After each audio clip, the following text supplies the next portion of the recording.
p.m. We're going to get ready to get started with our regular scheduled meeting this evening. And the thought of the day is never underestimate the power of a dream and the influence of a human spirit. We are all the same in this notion.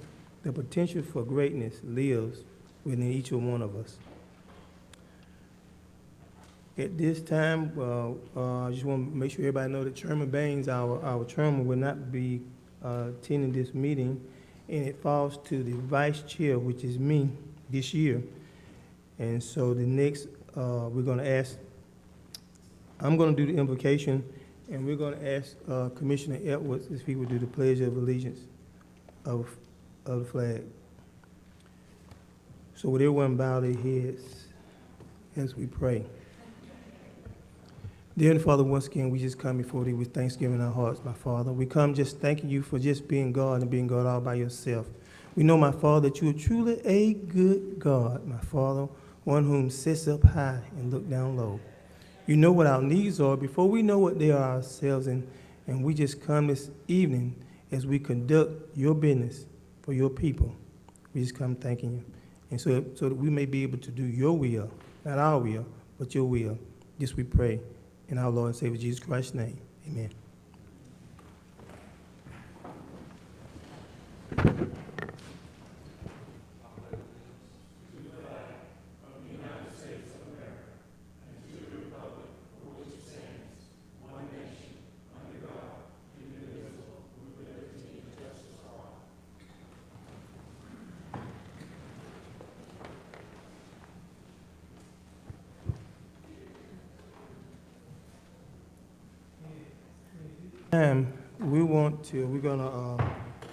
We're gonna adopt the agenda, and I would like to, if we would, before we adopt the agenda, I want to change. I want to have 15B, and this is when the recreation comes up to talk about the stuff for recreation that we want to add about the what we had talked about, and I thought was supposed to be on the agenda this evening, about Nelson Heights and the restrooms and the other pavilion.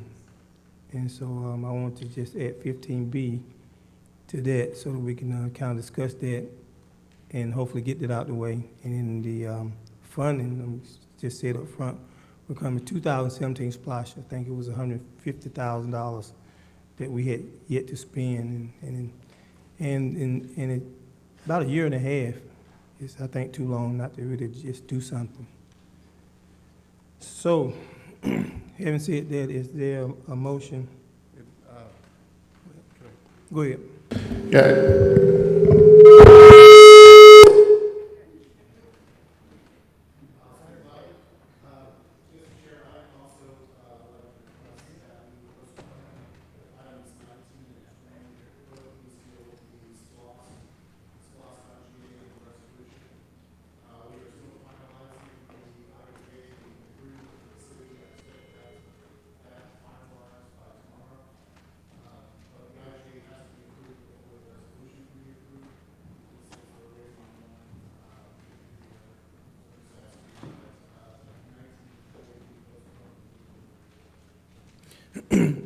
Thank you.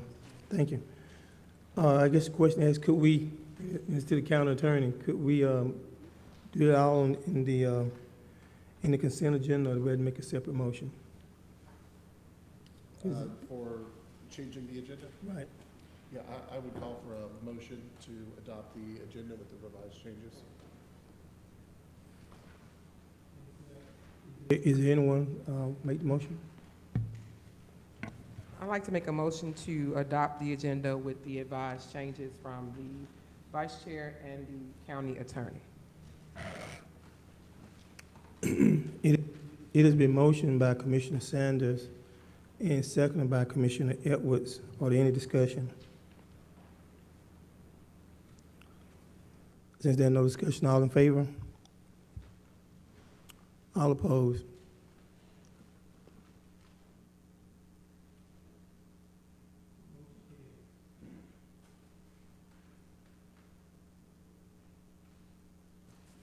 Motion carries.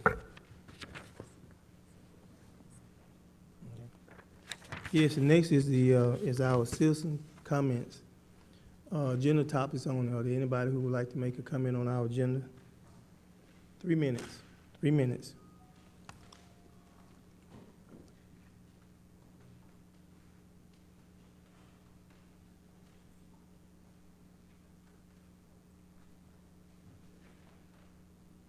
Last call, anyone who wants to make any comment on our agenda items, it's time for our citizens to come up and let us know what you want us to hear about what we have on the agenda.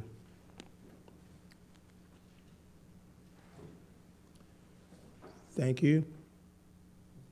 Since there is no comments, so at this time, I know Chairman Baines is not here, so there would not be the chair to recommend any comments, his report.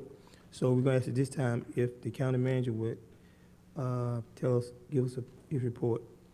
Thank you, Mr. Vice Chair. Good evening, everyone. Tonight, we're going to present the month of June highlights, and we'll start off with the county manager section. We have successfully installed the EV charging station at the historic courthouse. Our fiscal year 2023 budget passed. We opened a fire station number 4, and we also like to note the moratorium on the residential development will expire today. For our animal services, we had 67 adoptions for the month of June. We received a donation from the Humane Society of Newton County for $7,124 for the purchase of the anesthesia machines.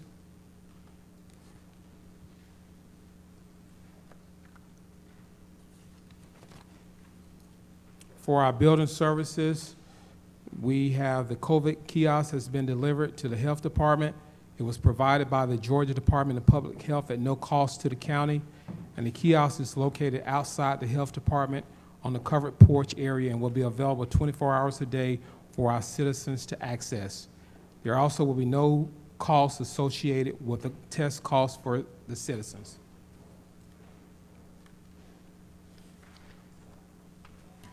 For our Development of Services Department, permits issued, we had 116. Revenue collected for the month of June, $145,036.01. For licensing, new licenses, we had 32 with 24 renewals. Revenue collected was $9,282.30. For our zoning application, we had 22.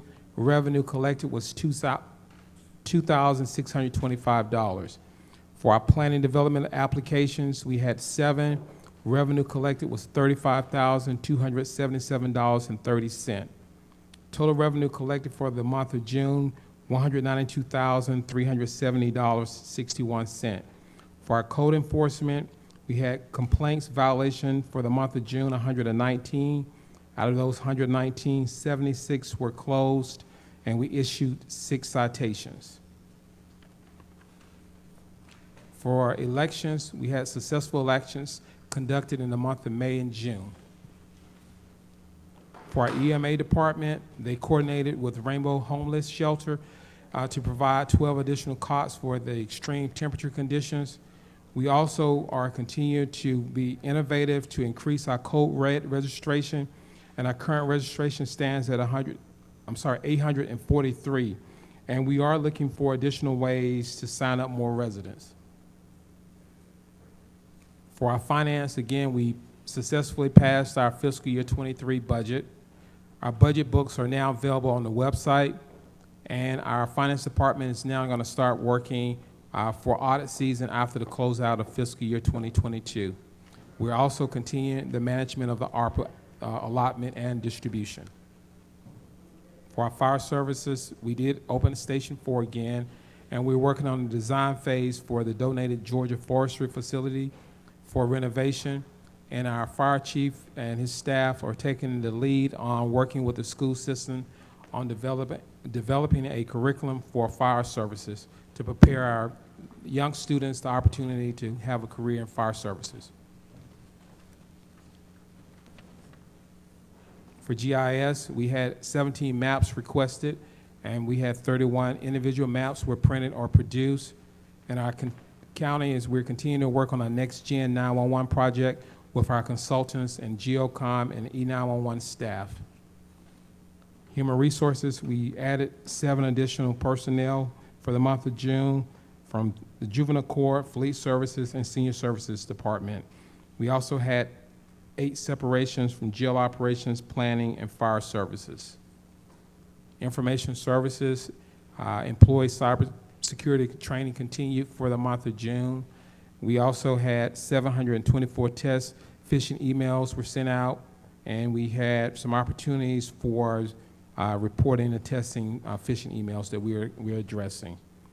Information services staff had 242 support tickets for the month of June, and they completed 9 hours of online training. We're also going to start or implementing a new real-time conference platform, and we're going to provide updates later on that. Parks and Recreation June activity, we hosted 3 weekends of all-star baseball tournaments. We had 103 teams here. We also have Jimmy Wright basketball camp for the ages 6 to 15 with 73 kids who participated. For the month of June, we had 824 guests that used our gym, cardio room, indoor walking track, and we had an average between 100 to 125 daily at the splash pad. We also will be sponsoring a back-to-school book bag on July 23rd with supplies for 550 book bags. For our PIO, we are continuing to do amazing things for our website. We had 341 updates. For the month of June, we had 77,511 page views. We also partnered with the City of Covington to show the BOC meetings on the Newton updates at 11 a.m., 3 p.m., and 8 p.m. on Charter Channel 183. We also had Facebook reach in the month of June, 39,824. Our Instagram, 874. And also our YouTube channel, we had 300 subscribers, and now we have 2,141 views in the month of June. Public Works, for our work orders for the month of June, District 1 had 161, District 2, 96, District 3, 73, District 4, 71, and District 5, 119. LMEC paving projects for the month of June, Blackberry Lane, District 2, Heritage Wayne, District 2, Miller's Lane, District 2, Roseberry Road, District 2, Section B, Russell Braden, District 4, Shepherd Road, District 2, for our 2017 SPLOS project, CR 213, District 5, and Old Starsville Road, District 5. Trash pickup for the month of June, we had 2,964 bag count with a total of 5.96 tons. Our senior services, they celebrated their 50th anniversary with 136 in attendance. And we also averaged a daily attendance for the month of June, 183. And recreation activity scans for the month of June had 3,112. Home delivery meals, 1,326. On-site meals, 1,240. And special meals, 175. Solid waste as of Friday, July 15th, close of business, that a total of 4,014 convenience center hang tags were sold. And beginning today, all residents must have the new fiscal year 23 hang tags to be admitted to the convenience center. Transportation, they completed the Highway 213 bridge, and they also completed design and construction of the parking lot for the Cricket Frog Trail.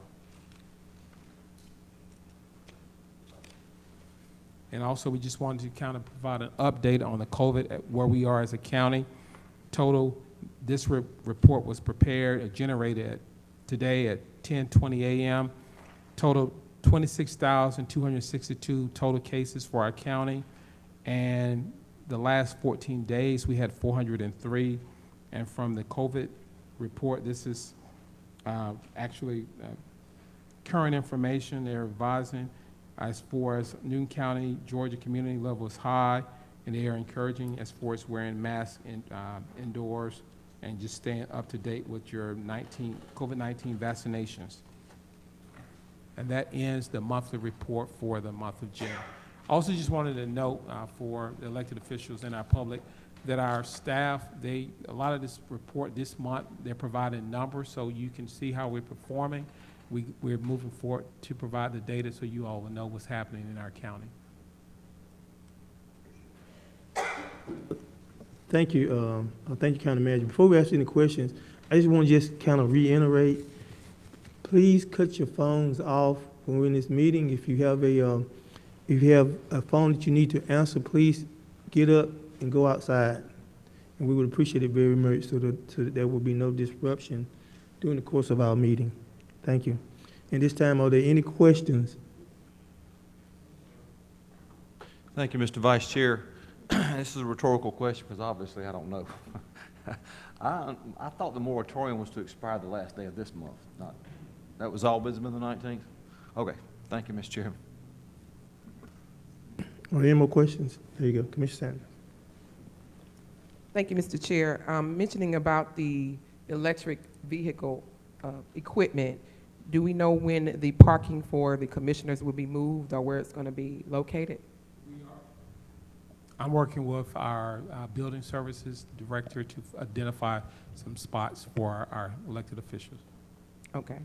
And I was looking at your orders for the work orders and the LMIG projects. Is there a list of what's going to be paid per month in regards to the various areas that's going to be paid? Because we get a lot of calls, and especially in various areas. So I want to know if there's a list. We are looking at providing more information on the website as far as the paving projects. Okay. So we're looking into doing something like that as well. And my last comment Sure. was, I'm glad you mentioned about the COVID, because I just had a convention that was canceled and going virtual because the numbers are going back up, and I do have my mask. I'm about to put it on in a minute. So if you can watch those numbers, because we probably will have to go back to wearing masks, because I just today received an email that a convention was canceled and is going virtual because the numbers increased. Are there any more questions? Well, before we go to the next item, I just forgot to tell everybody about Commissioner Cowan. He was here earlier during our work session, and he became ill, and so he had came up and told us that he had to leave because he wasn't feeling well and that he was going home. So I just wanted to make sure that everybody know he just didn't get up and leave. He was not feeling good, so he left. So item number 8. Item number 8 is the unfinished business. We're going to ask this time if our county manager will come and tell us about that. Okay, we'll go ahead and have the finance director start, and then I'll also will add some additional comments. Good evening. This agenda item is a continuation of an agenda item that was tabled last month. So this is a contract for an ARPA consultant. We did receive 8 bids on this RFP. We narrowed it down to 3, which we interviewed. Out of the 3 interviews, we were happy with 2 of them, and the ultimate decision came to Iparametrics, and that was based on price. So the contract here is a $420,000 contract. That is a not-to-exceed price, so it does have the potential to be less than that, and it would be a task order-based contract. And then, if I can, Mr. Vice Chair, I would just want to follow up with what Director stated about task order.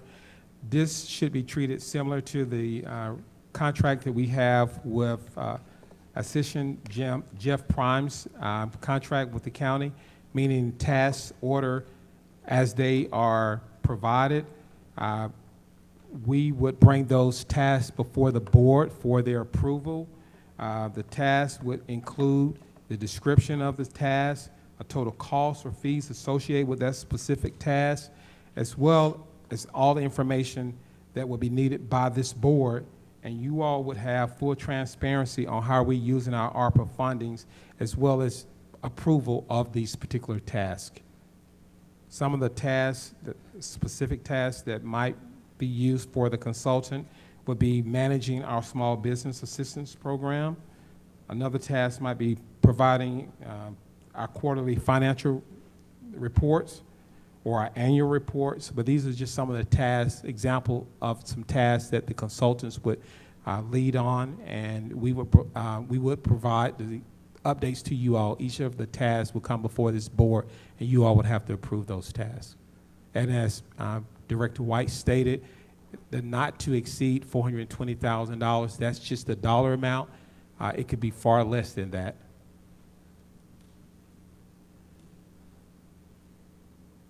Are there any questions? Commissioner Sanders.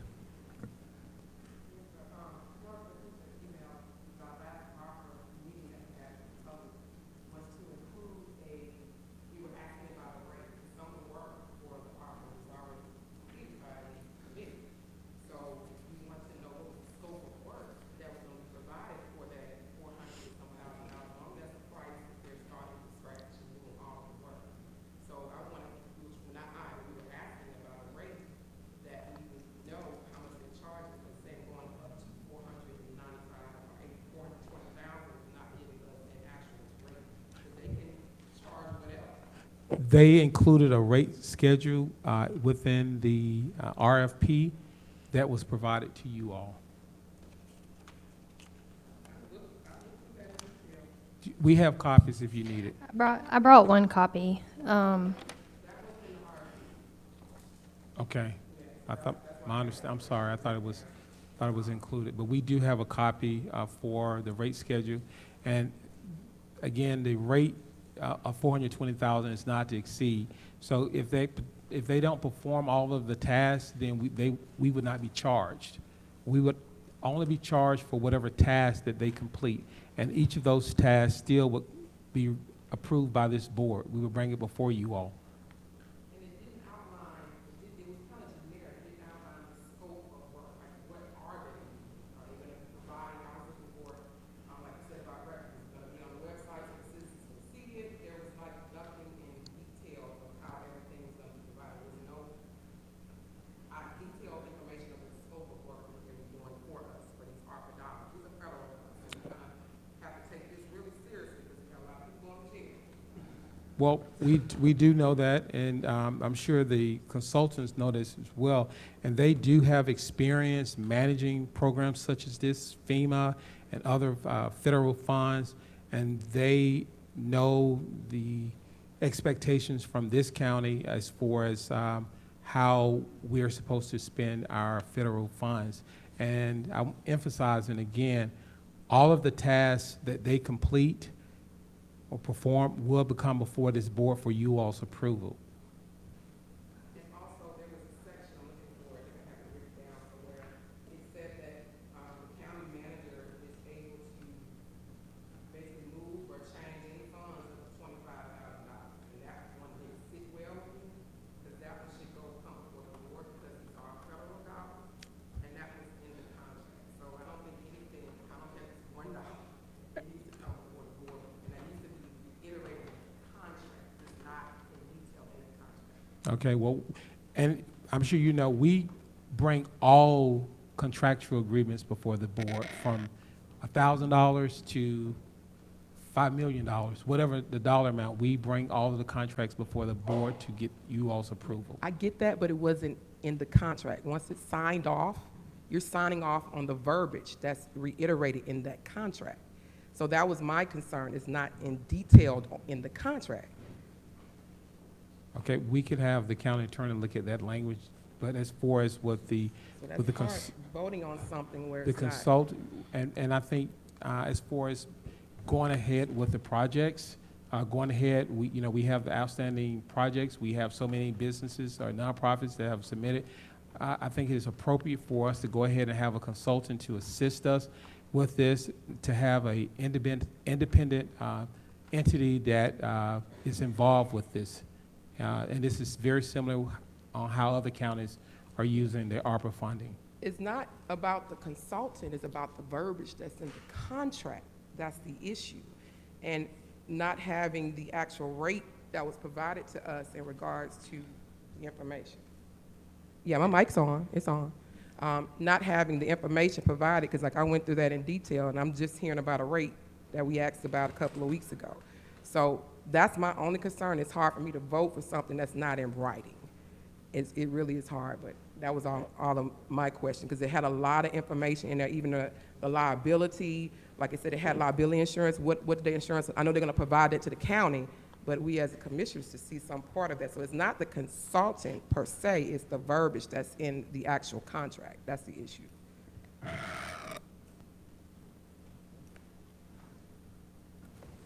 Yes, okay. Commissioner Mason. Thank you, Mr. Vice Chair. So I guess that's a question for Aaron. Is there a way for us to change that verbiage? I do recall reading that as well about the county manager portion. Is that something that would need to be changed before we vote on it? Or is that something we can vote on now and then we go back and change it? How would that work from a legal perspective? And it worked. So we could do it a couple of ways. One, if the board wants to call it a red line, we could go through this line by line and the board could give direction. We don't like this sentence or we don't like this limit, let's change it. We would then have to take this back to the consultant and have them approve the changes on their end as well. We could do that, or you could table it entirely and you could direct us to negotiate specific changes with them and come back to the board. Okay, so is there a specific reason why, now was this something that we proposed to them or this is what they proposed to us? And if they proposed this to us, was there any specific reason in that? Because it may be a legitimate reason, we just don't know why that specific sentence was added under that specific section. So Commissioner, I wasn't involved in negotiating this one, so I couldn't say where that language came from. I can tell you the idea is usually to make it easier to administer. You set a threshold. If it's below this amount, we would like our staff to handle it so that we don't clog up the business of the board. But where we put that line is certainly entirely within your discretion. And I do recall also reading that in that contractual agreement that kind of like how you said, Mr. Sims, that whatever work that they do, it will be their responsibility to provide an actual explanation of what that is with their specific dollar amount, showing we did this level of work, it was this particular cost, it'll go to our finance committee, we'll note it, and then of course it'll just be deducted from that total amount of 420 until they get to that particular point. I think that 420 is a span all the way out to 2026. Is that correct, Brittany? Yes. And can I add one more comment to kind Yes. of clarify some things I've been hearing? The contract is our county generic contract. So that's the contract that we generally utilize for all of our contracts. So that's why that language is in there, because that's just our generic contract. Yeah, and it may help to clarify that this 25,000 limit is for change orders made to the agreement, not the spending of ARPA dollars. That would be separate. So the idea is that any time there is a proposal for spending ARPA dollars, that's going to come before the board. But the county manager has the ability to request minor modifications to the services that the consultant will provide. And if they review it and determine that this change in scope of service is going to exceed 25,000, then we would have to come back to the board to approve a change to the contract.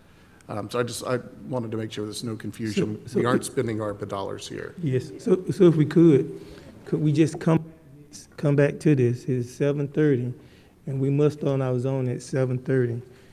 And so let us come back to this after our zoning and further maybe having a little more discussion on it and make a decision on it. But at this time, we're going to open up for our planning and zoning. Miss, our planning director, would you please come?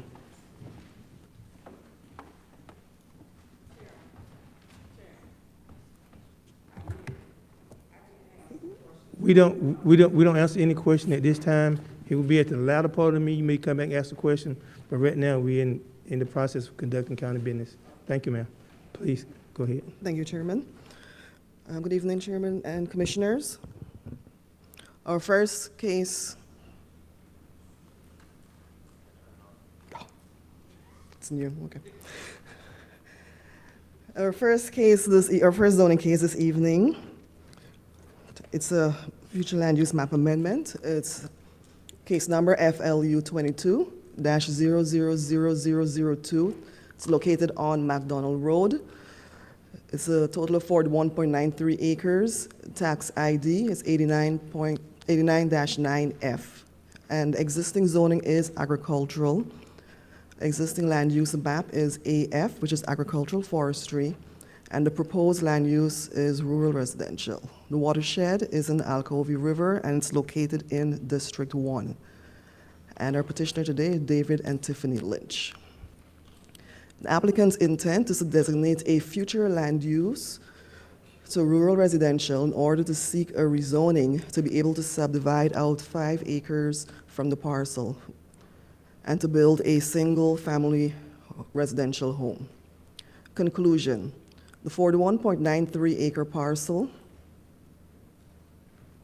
currently is undeveloped vacant land. The applicant is proposing to subdivide out just the 5 acres to construct the home, and pursuant to the Newton factory character area, appropriate land uses, rural residential is an appropriate land use request at this time.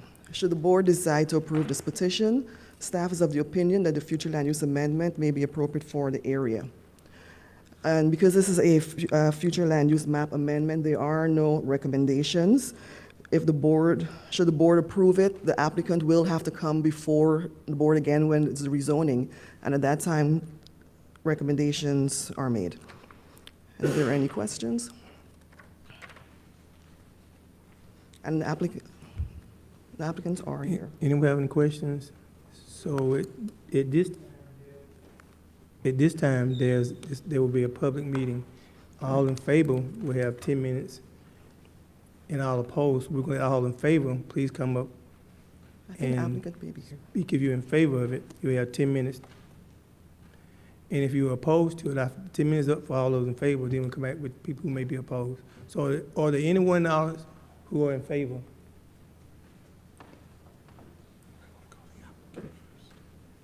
Okay, is the applicant in the audience? Would you like to come and speak?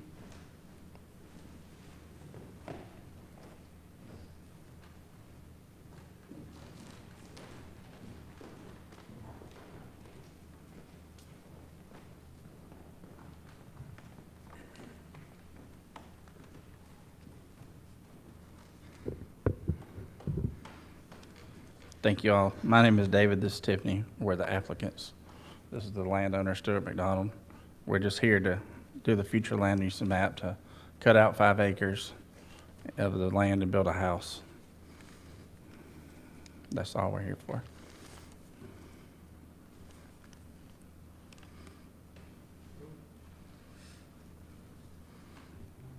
If that's all you have to say, if there's anybody else in favor? Okay. So you can, I guess you can have your seat. And if anybody else want to come and who are in favor of what you're trying to do, they can come and support you. If not, we're going to ask the people who may not be in favor to come and say something if they wish. Yes, sir. Thank y'all. Thank you.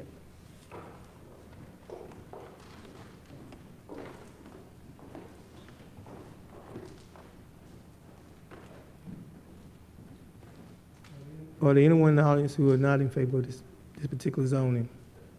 You can please come at this time.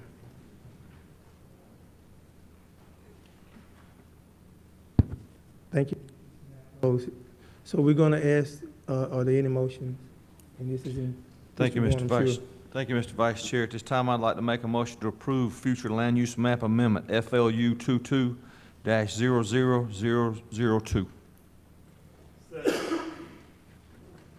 It has been motioned in favor by Commissioner Edward and second by District 2 Commissioner.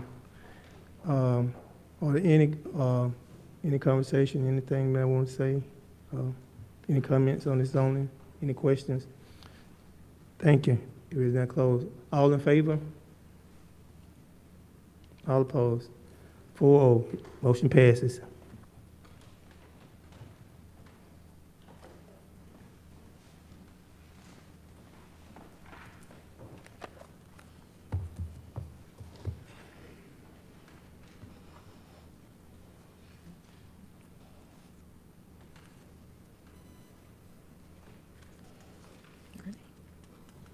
Okay, thank you, Chairman.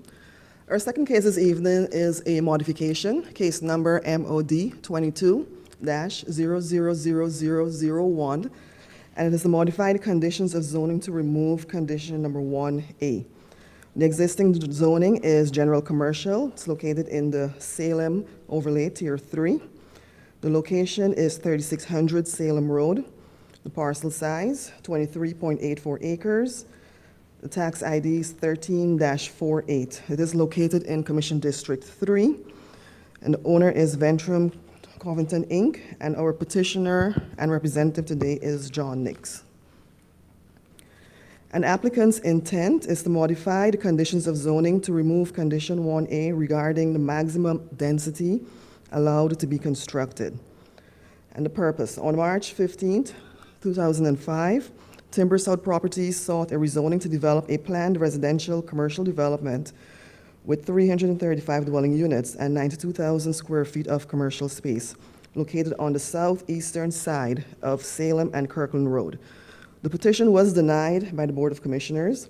The petition was remanded on June 10th, 2005 by a court order pursuant to Civil Action number 2005-1004-3 back to the Board of Commissioners.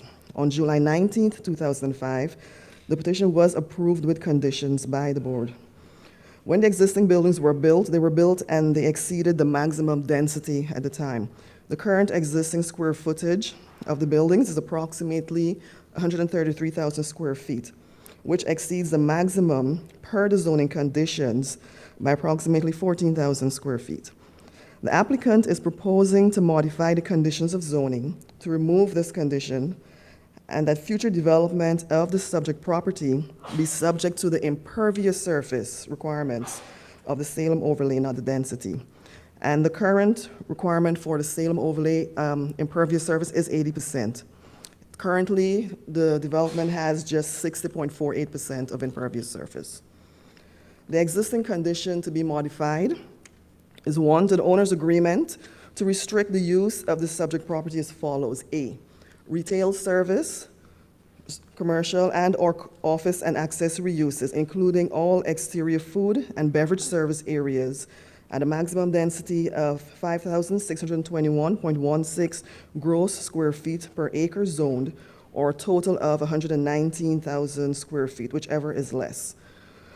So that was the condition that was currently zoned. However, it was built out to 133,000 square feet density. And the condition as proposed by the applicant is to modify the conditions of zoning to remove this stipulation 1A. Conclusion.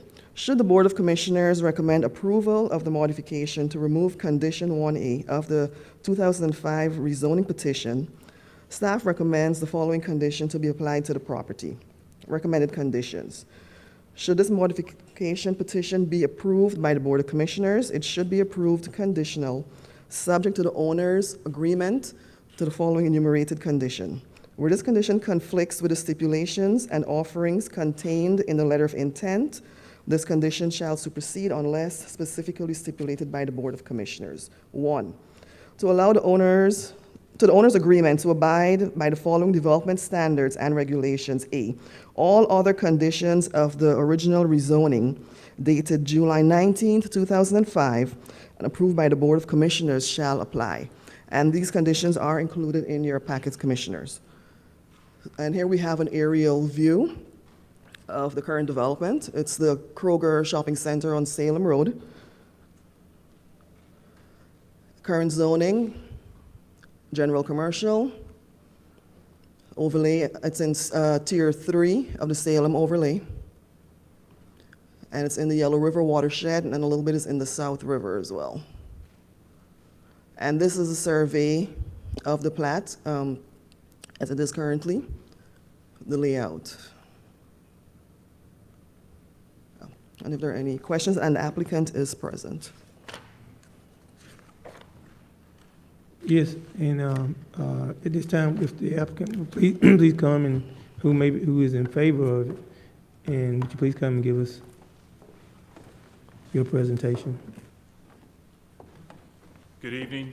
John Nix on behalf of the applicant, 945 Bank Street, Conyers. In 2005, when the zoning was granted, It was a different applicant, a different owner. That owner, after getting the rezoning, developed the property. It opened in 2007. Our client purchased the property in 2011 from the bank. The owner lost the property back to the bank, and Ventrum purchased in 2011. It wasn't until within the last 12 months that Ventrum realized that the zoning that was on the property didn't align with the density that had been constructed on the property. They bought it as constructed. So when they discovered that discrepancy, they felt it was important to square the property. And the only way to square it that I could come up with is come and ask for this modification that would remove the square footage limitations that were placed on it in 2005 and simply shift to y'all's overlay district requirement on impervious surface. So we are asking today that you consider this modification. The original conditions on this property were 3 pages. We're asking for one modification that would allow it to align for what was permitted to be constructed on the property. And also, obviously, because we've got about 19% left of impervious surface to play with, there are 3 out parcels on this site that show on the plan. And those sites conceivably at some juncture can be developed. If you haven't been to this site in a while, I've been to it several times recently. It was very well done when it was constructed. It's very well maintained. And currently, as you face it, and we're looking at it from the street right now, to the right, they've got a brand new tenant that's taking 5,000 square feet. It's a radiology, not a radiology, it's a dialysis center. And they're expending about $2 million to fit that space for that purpose. And I would say the center is immaculately maintained by the owner, and they just want to clear this issue up. I'll reserve any time I have left for rebuttal if there's any opposition. And I stand ready to ask any questions you all might have. Thank you. We reserve the rest of your time. Is there anybody else who are maybe in favor of these changes? Please come.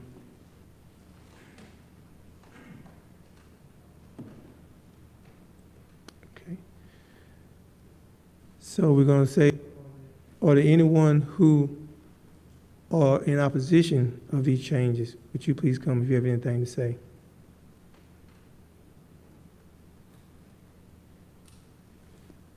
Okay, so that portion is closed, and I guess it's closed, and we're going to ask for a motion. Mr. Chairman, I motion to approve case number MOD 22000001 with any conditions regards to our department has put in place. There has been a motion by District 3 County Commissioner, Commissioner Sanders, and District 2 County Commissioner, a second by District 2 County Commissioner Lamont. Mr. Chair, could I just get clarification?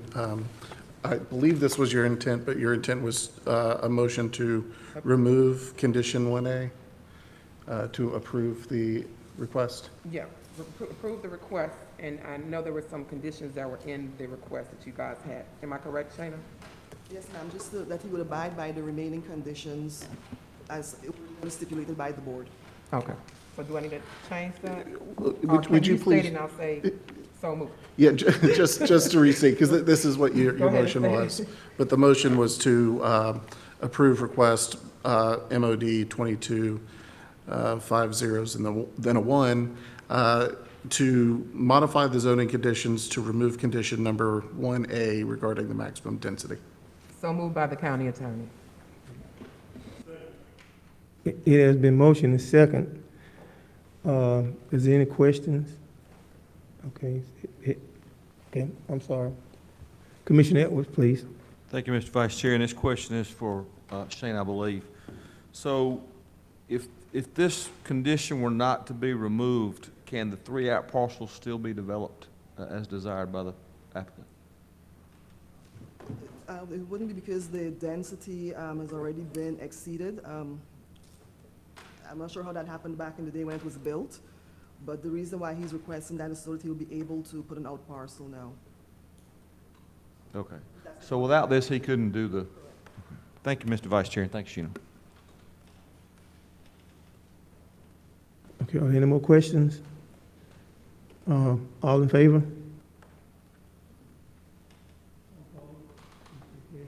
Passes unanimously, 4-0. Thank you for your attention, and I hope next time I'm here for a zoning, it goes just like this.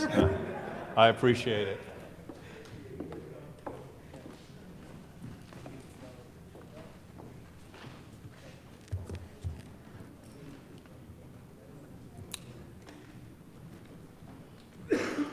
Great. Thank you, Mr. Chairman. Next item for this evening is the first of our amendments for the Unified Development Ordinance. In your packets, a week ago, the packets were emailed to you. However, since then, the packets that you currently have, you should have 2 ordinances which are going to be adopted today, and then the second packet just shows the red lines. And from what you were emailed to now, we have, legal has made a few clerical updates. None of the actual amendments have been changed. They've just updated some of the things like amended such as follows, and they've done that throughout the document, so that's just clerical stuff that they've updated. So that is what you have in front of you, and the amendments and the red lines remain the same. So the first, UDO-8A MD 21-001, it is Chapter 1 of the zoning ordinance, and it's ordinance 0-07-1922. And it's an ordinance to amend the Newton County Unified Development Ordinance, Chapter 1, which is the zoning ordinance, Article 1, Article 2, 3, 4, and 5, to repeal and replace any conflicting provisions and to provide for an effective date and for further development. And in the first section, we have removed zoning districts R3 and DR. And that would be section 1. And you should have the red line packet in front of you. Section 2, we're repealing and replacing a section. Currently, we hear our future land use cases first, and once that is approved, then we hear our rezoning cases. So this section has just been repealed and replaced to reflect that update. In section 3, we have amended the definition for kennel, add the word training. In section 4, it just reflects where we have removed the R3 and the DR zoning, and we've added Stanton Springs Business Park and Highway 278 Mixed-Use District, which are currently existing. They just weren't listed here. In section 5, this looks at our development standards table, where we have made changes to the R1 and R2 minimum lot sizes as shown, and as discussed in our work session. We've removed R3 as discussed and the DR, and made changes to RMF as shown.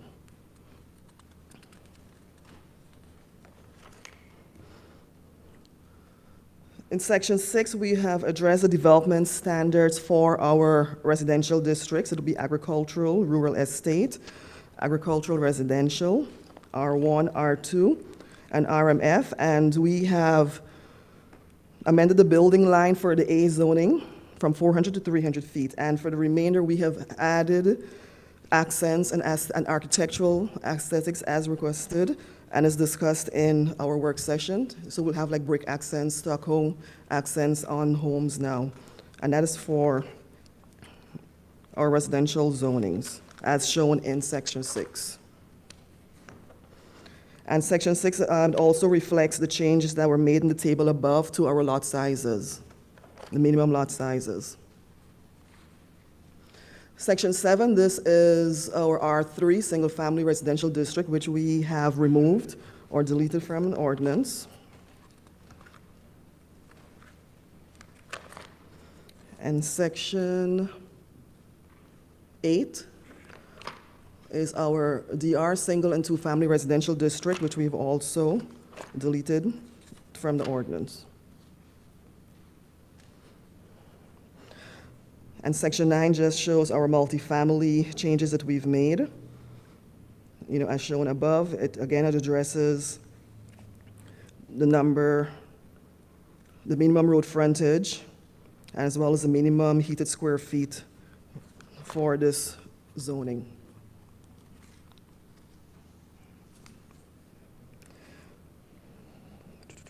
So we're at section 10, where we have deleted this here. So our Almond overlay was tied to the mixed use, to the Highway 278 mixed use district, and we have deleted this for the Almond overlay.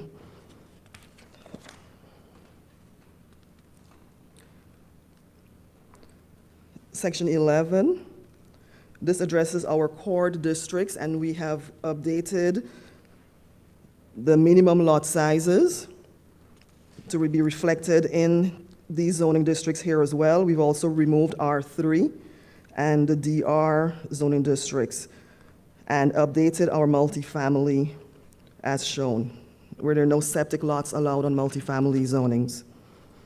And on the second table is for our residential commercial developments in the core district. We've done the same thing, amended the minimum lot sizes for R1 and R2 as shown, removed R3 and the DR zonings. In section 12, this looks at our riparian buffers. In particular, and it's for both the large watersheds, and we've also addressed it for the other watersheds. So the large watersheds are the Alcovy River, Little River, and then the smaller ones we have like South River and Yellow River. And an issue we've been having with lots that are adjacent to Lake Jackson or Jackson Lake is that oftentimes they are not deep enough. So almost every time whenever a homeowner wants to build, they have to go before the Board of Zoning Appeals to request a variance to the setback. So the current setback is 150 feet. And and for this here, we're amending it to go down to 50 feet, which is in line with the Georgia Power requirement. And that way to provide some amount of relief to these homeowners, and we won't have to seek a variance every single time they want to submit for an application to build.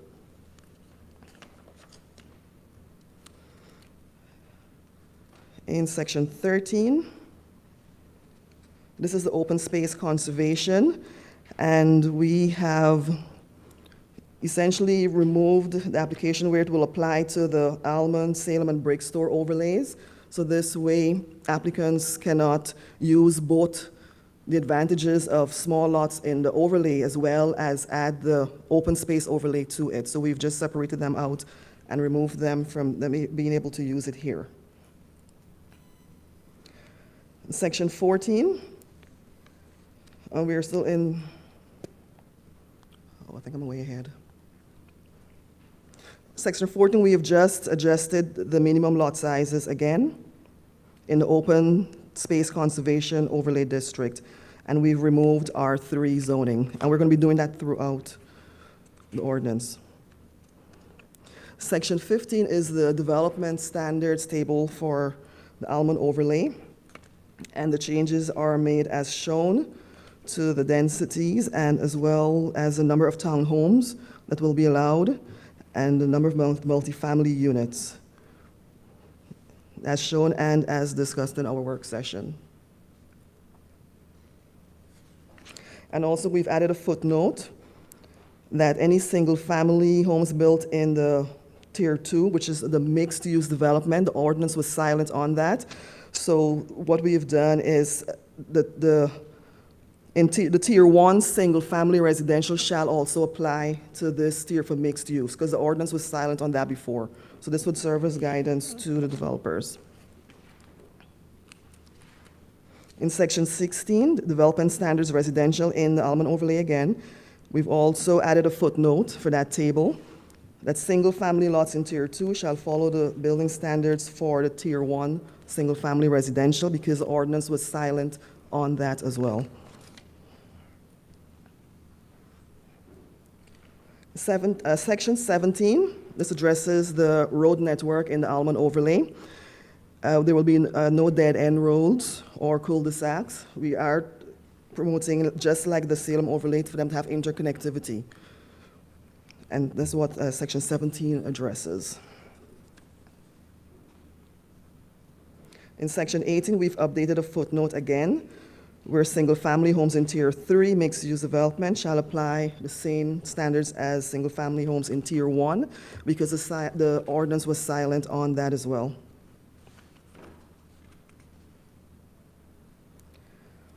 Section 19, it is general requirements in the Salem overlay, where garages shall be where detached garages or attached or detached garages shall be set back a minimum of 2 feet behind the front door.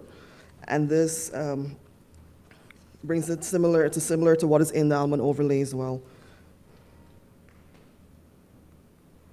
And section 20, we have just updated some of our terms throughout the ordinance. So for example, planning department, it's Department of Development Services. It's now also the Director of Development Services, and it's the Unified Development Ordinance, and we've updated North Point to be North Arrow.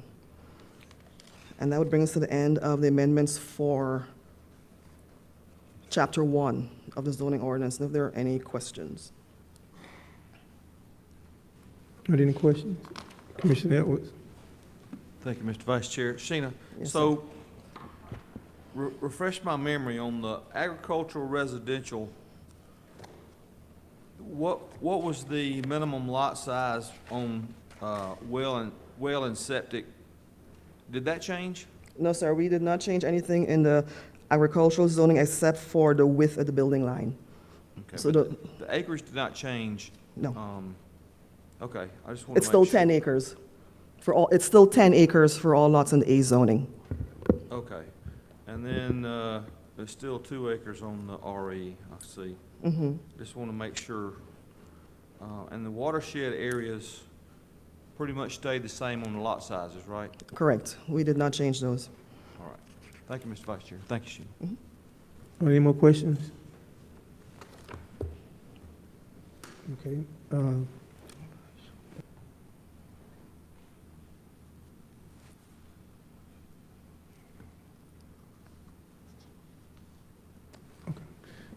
Thank you.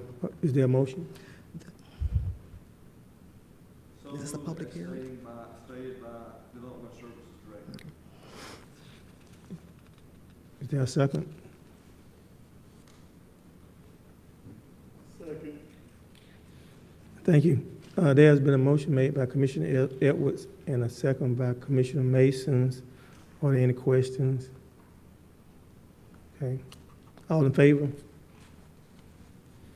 Passed 4. Okay, so we do have, It's approved. so we have chapter 2 that we can look at now.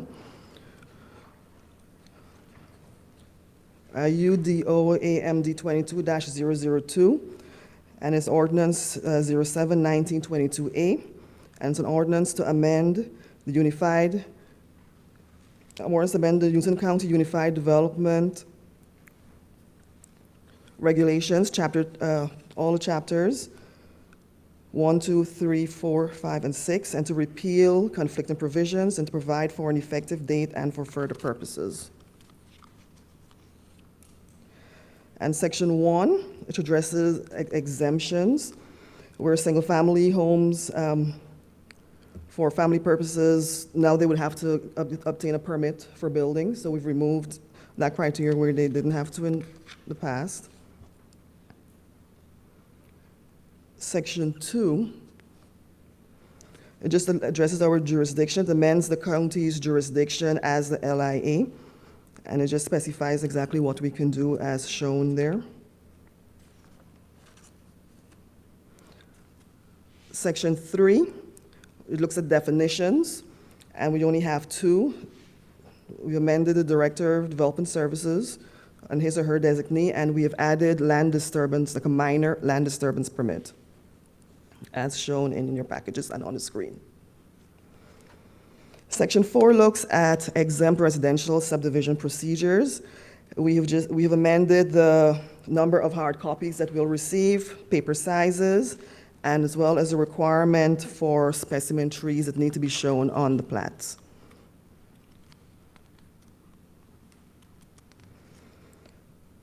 In Section 5, this addresses exempt plats, which are like family conveyance subdivisions. We have added rural estate to this section, and we have adjusted it to where all lots will adhere to the 10-acre minimum in A zoning, or the 2 or 1 acre minimum in AR zoning. And then we've added properties that are zoned agricultural and rural estate should also be included in the family conveyance section. In section 6, we're on minor residential subdivisions, and we've adjusted just to tidy the language up a little bit. But for this section here, applicants may only use this process 2 times. If they want to further subdivide, they must go through the major platting process.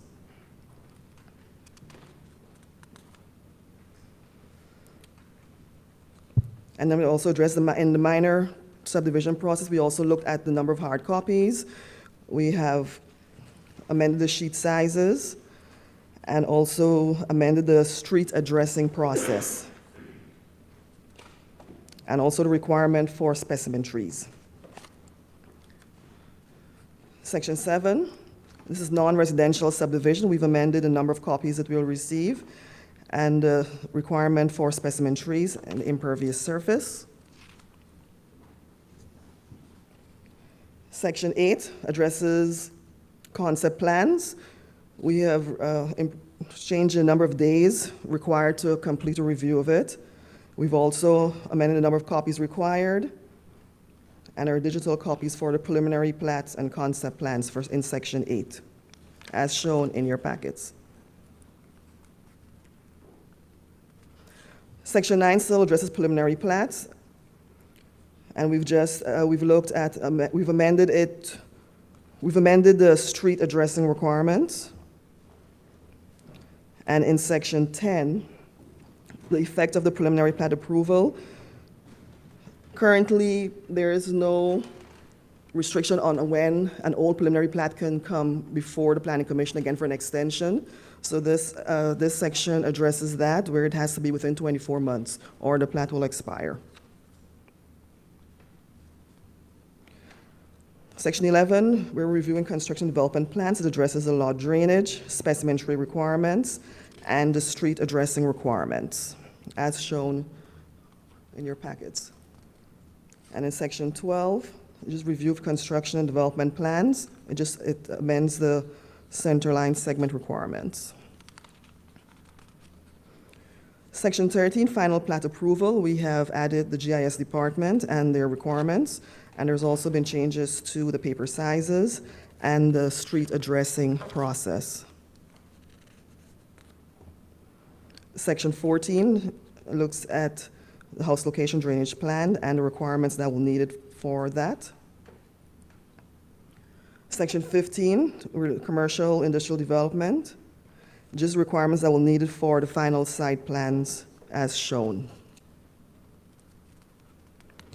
Section 16 looks at concept plans, and we've just added requirements for specimen trees.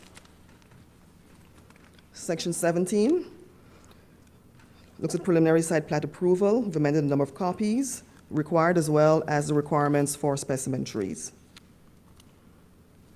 And Section 18 looks at final site plan and development plan review, and again, we've amended the number of copies required and lot drainage. And we're at Section 19, which looks at site development and disturbance permits. We just amended the process required for our facilities in terms of grading and clearing, as shown in your papers, in your packets. Section 20, this is land disturbance permit. We've just amended the inspection approval process here as shown below. And Section 21, clearing and grubbing. Bury pits are no longer allowed, and burning must comply as shown. And we're in Section 2, Section 22 and Section 23 both look at building permit requirements. And basically, the permits are, building permits are required for lots that are challenged, whether it's the topography or whether you are within 200 feet of a stream. And any erosion and control measures must be shown on your site plans. Section 24, Statement of Purpose. This looks at specimen tree requirements again and what needs to be provided to the county, and it's as shown in red in your packets in 24. And Section 5, it also looks at tree protection and landscaping. And we've added that the diameter breast height for trees must be shown for specimen trees, and that's an important measurement when it comes to identifying them. Section 26, we have just cleaned up the zoning districts in Part A, as shown. And in subsection 4, we've addressed the stabilization of lots, which means that they must be sodded or hydroseeded, prior to being approved. Section 27 is again landscaping, where it looks at areas must be stabilized during construction. Section 28, these are our lighting standards. We have updated to add LED lights, because that is basically what the power companies are using currently. And we've also amended the height of the light poles in residential subdivisions and non-residential areas, as shown in your packets and on the screen. And Section 29, if the pond, any pond within state waters, if they're going to be drained or a dam is going to be breached, that developer is obligated to notify the county, so that we be aware of that during their development. Section 30, this looks at our access management, and we have amended it as shown in your packets and on the PowerPoint. And we've just done this for residential subdivisions, not non-residential developments. And Section 31 addresses fences and walls, as shown below. And these are the fence requirements for the various districts.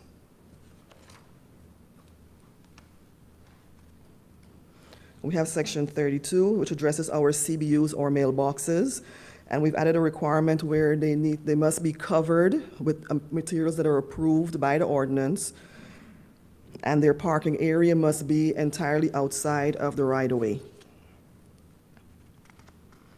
And Section 33, this is we repeal and replace Division 1670, which deals with our bonds, and it was replaced with the section in red if you keep going down. So what we have done, essentially some of the major changes are to separate out our performance bonds and our maintenance bonds, so they're clearly stated. And we have removed the bond schedule from the ordinance, and it's actually going to be placed with the fee schedule.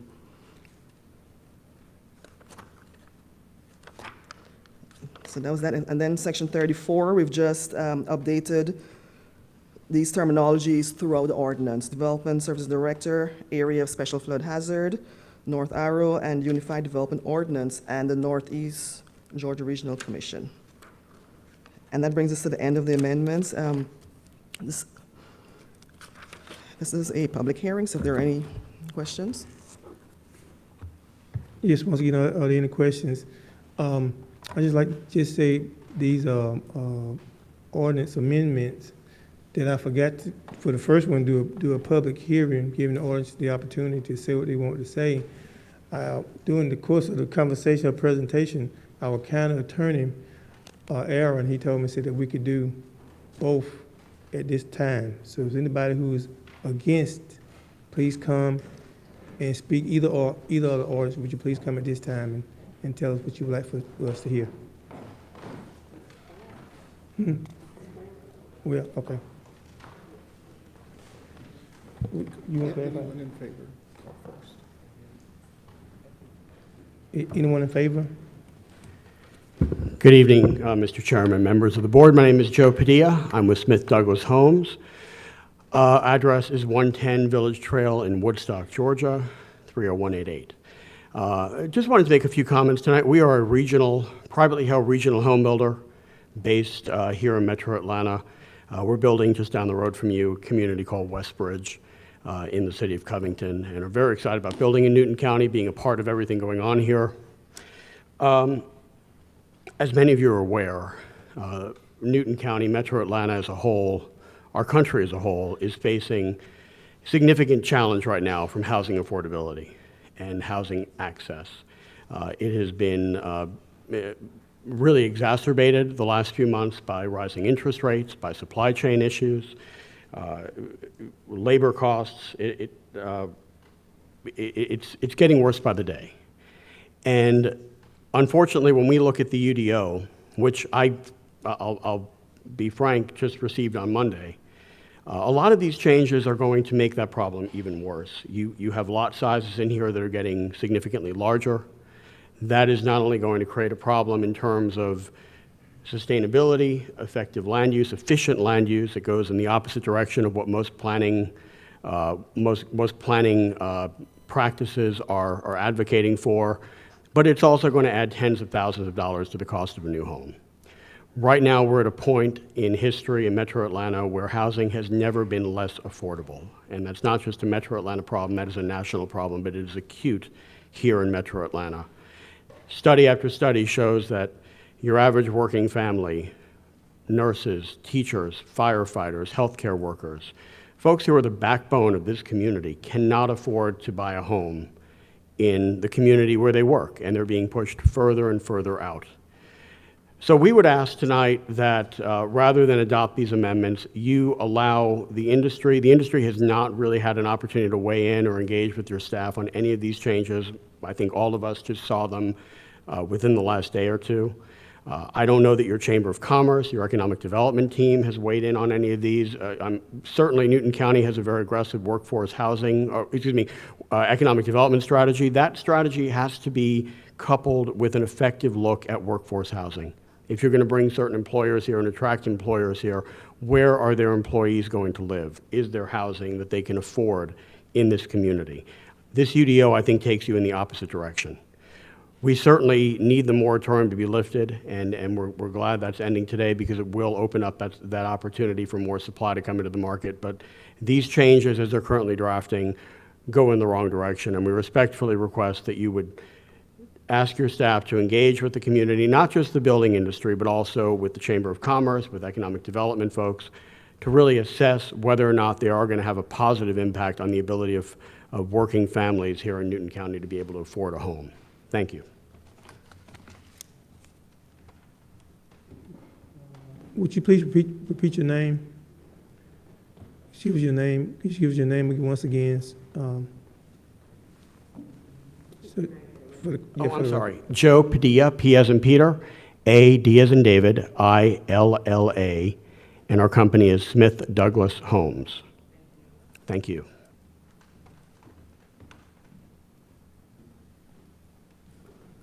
Are there anyone else?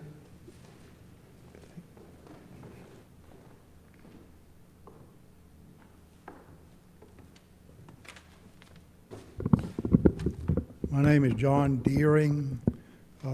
I grew up here, and I have developed over 1,000 lots in this county over the past number of years. And I was asked to look at this document and to analyze it. And like Joe said a few minutes ago, there's a lot of things in there that we think need some tuning up. And I would respectfully ask that we put this thing aside until we can have other people look at it and have unanimity in how it affects this county, because this is going to be a roadmap of some description that needs, and it's going to last a long time. So let's do it right the first time around. Any questions? Thank you. Thank you.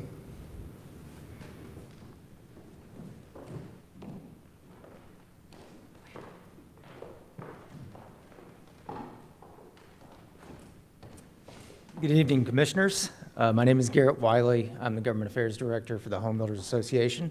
The Greater Atlanta Home Builders Association, based in Dunwoody, covering over 70 municipalities. So I will echo, in the interest of time, what Joe said. I think that we need just a little bit more time to get feedback from the development community and the builders that live and work in Newton County, and go back to the drawing board and work with staff to come to something that can be agreed upon.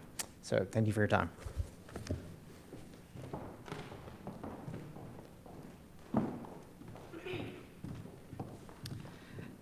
Good evening, Commissioners. I don't want to necessarily come up here and say I'm speaking against it, but I may not be for it either. I just want to give a couple of reminders. Yes, your name, please. Oh, sorry, Debbie Harper, Newton Chamber, also a resident of Newton County.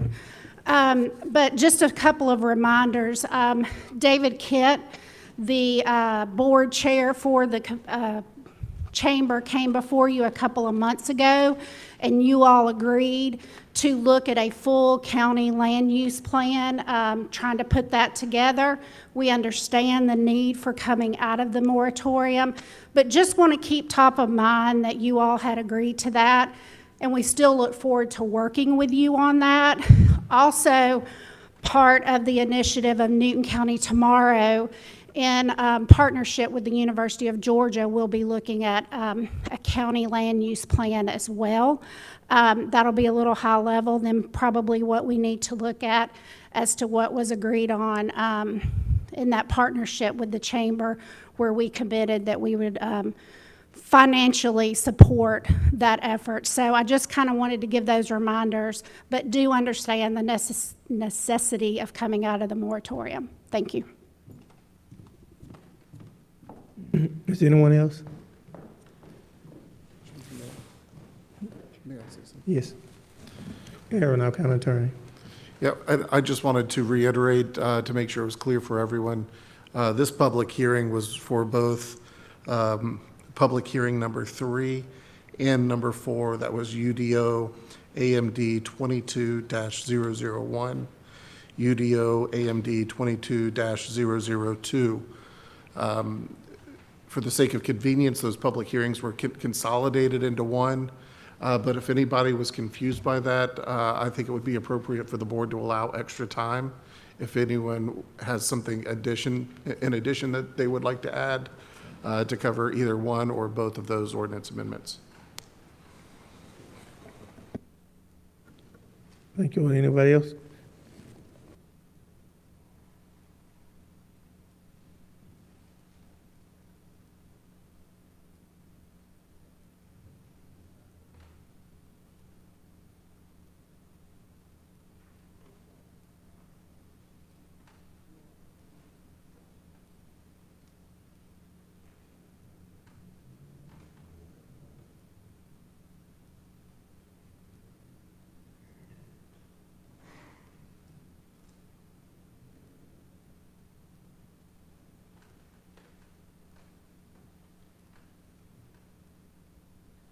Our county attorney would like to say a couple more words. Okay, and again, I apologize. I just want to make sure that the record is clear. Before the public hearings, there was a vote on UDO AMD 001. That vote occurred before the public hearing.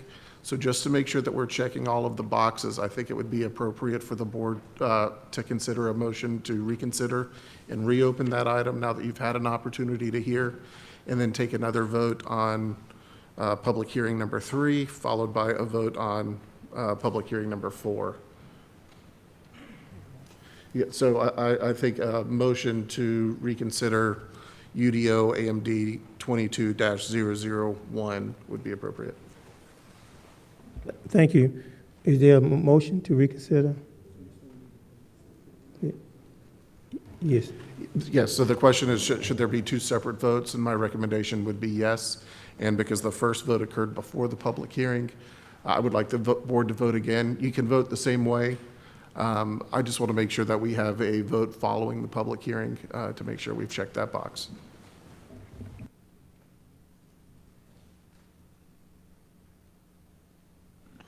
So I'm sorry. Thank you, Mr. Vice Chair. So the 22-001, we had a vote. And you're not asking us to reconsider that, right? I am. I am asking the board to take that vote again now that we have had the public hearing. So the first step would be to reconsider the previous vote, open this item back up, and then close it again with another vote. Can we give an opinion? Yeah, certainly. Is that okay with you, Mr. Vice Chair? Go ahead. Thank you. I'm not willing to revisit 001. I am willing to table for 30, 60 days 002. If you table it, and that's certainly something the board can vote on, the moratorium is still lapsing. And I would not recommend tabling that without addressing the moratorium.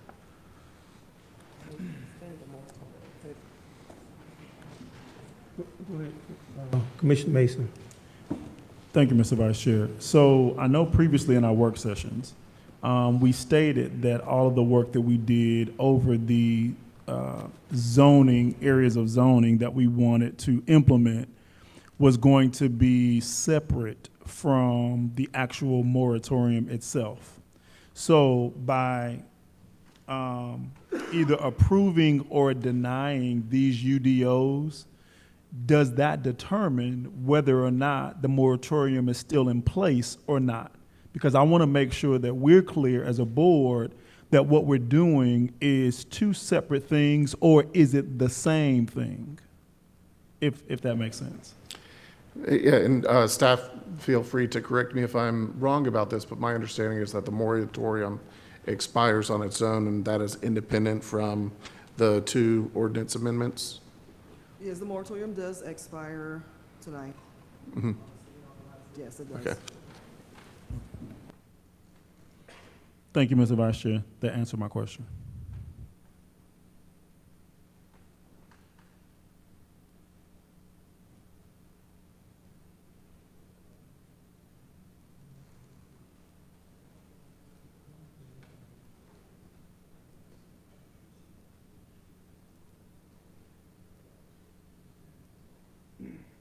So, go ahead. Commissioner, Yeah, and to clarify what I'm asking here, what I'm concerned with is someone challenging the ordinance amendment. I don't want someone to come in and say there was a procedural irregularity, there was no public hearing prior to the vote on 22-001. Right now, that would be a true statement. There was no public hearing before that vote occurred. We just had the public hearing, and I just want to make sure that procedurally we have followed the correct steps. And taking that vote now would cure that problem. Commissioner Sanders. No, he clarified it. Okay. Commissioner. Or we could vote to extend the moratorium again. That's an option, right? Amend the agenda. I'm not saying that's what I want to do. I think our people, especially the people who own property in this county who are trying to sell it, have waited long enough, but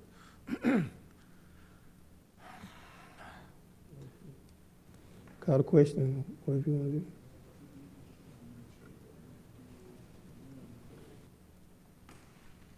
I'll vote.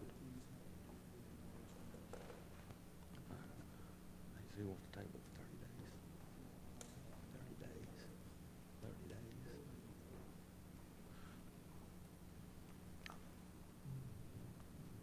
Yeah, so even if our vote stays the same, they just want it on record that we voted for number 3 individually, and we voted for number 4 individually. Yeah.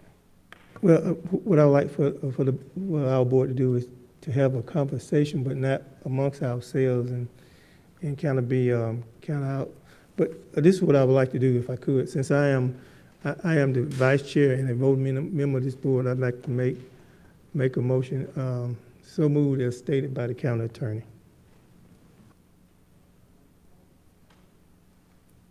That would be a motion to reconsider 22-001 and to bring that back up for a vote now that the public hearing has occurred. Tonight? Second.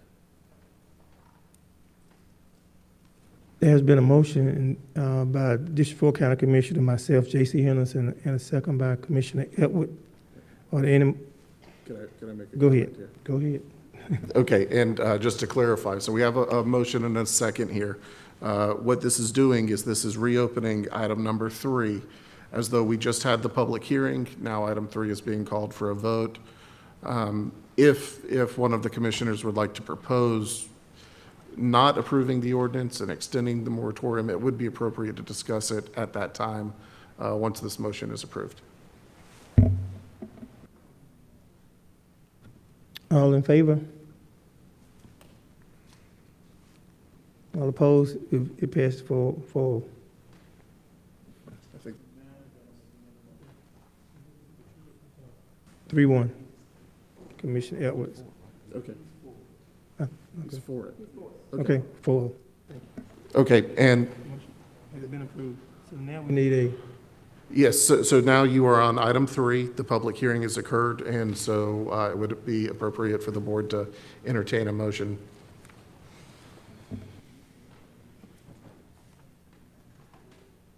is there a motion? Motion.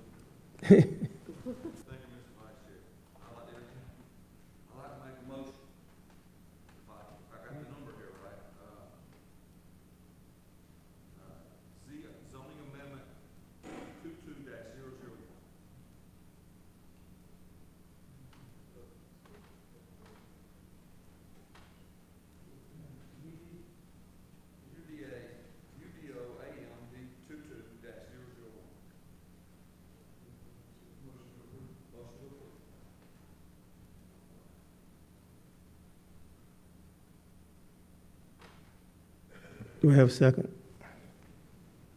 Second. We have a motion by Commissioner Edwards and a second by Commissioner Sanders. Are there any discussion?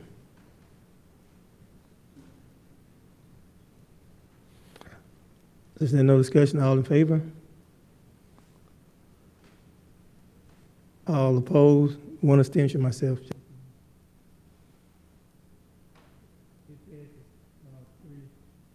3-0.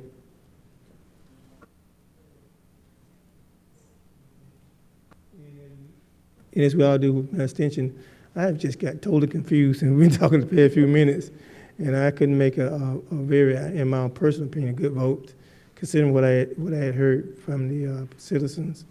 Thank you. And so, Mr. Chair, UDO AMD 22-001 has now been approved by the board. We have had the public hearing on item 4, UDO AMD 22-002. That public hearing was closed, and so now it would be appropriate for the board to consider a motion on that item. Is there a motion?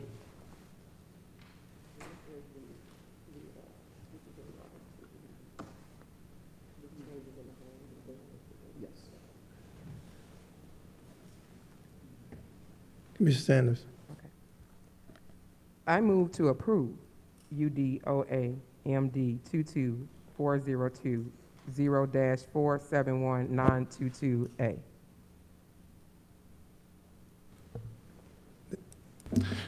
I believe it is UDO AMD 22-002. So moved by the county attorney. These numbers are really small. Is there a second? It has been motioned by Commissioner Sanders and second by Commissioner Edwards. Are there any question, anything anybody want to ask? I just want to add. Just go ahead, Commissioner Sanders. Then Commissioner Mason. I just want to add, the commissioners, we took time to go over this in detail. And as many of the developers stated, there are some concerns on both ends. I completely understand that. We're not trying to stop anyone from developing in the county. But a lot of us live in those, can y'all hear me? I'm sorry. A lot of us live in those areas. And I can attest, living on the west side of Newton County, of how many homes are being built close together and over a period of time. And people have heard me say this on multiple occasions. Right now, I have about 3,000 homes being built currently. And our infrastructure does not support what's being built. You have Crawl Road has not been widened. You have Brown Bridges has not been widened. You have Salem Road that has not been widened. And a lot of the constituents are complaining about that. In my subdivision alone is 985 homes with one way in and one way out. Now, I want you guys to understand that and visualize that. We had a house that just recently burned down to the ground.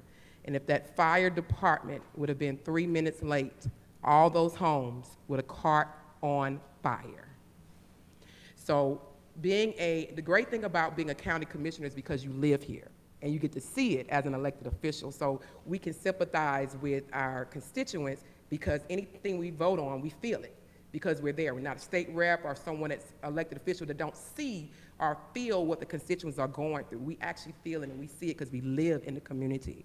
So having a lot of my constituents come and complain about these situations and wondering when GDOT is going to widen the road or wondering when we're going to have the funds to widen the road, that was one of the reasons why we had to extend the amount of acreage, amount of homes on the acreage, because you have people who are in jeopardy, are in danger when a fire comes.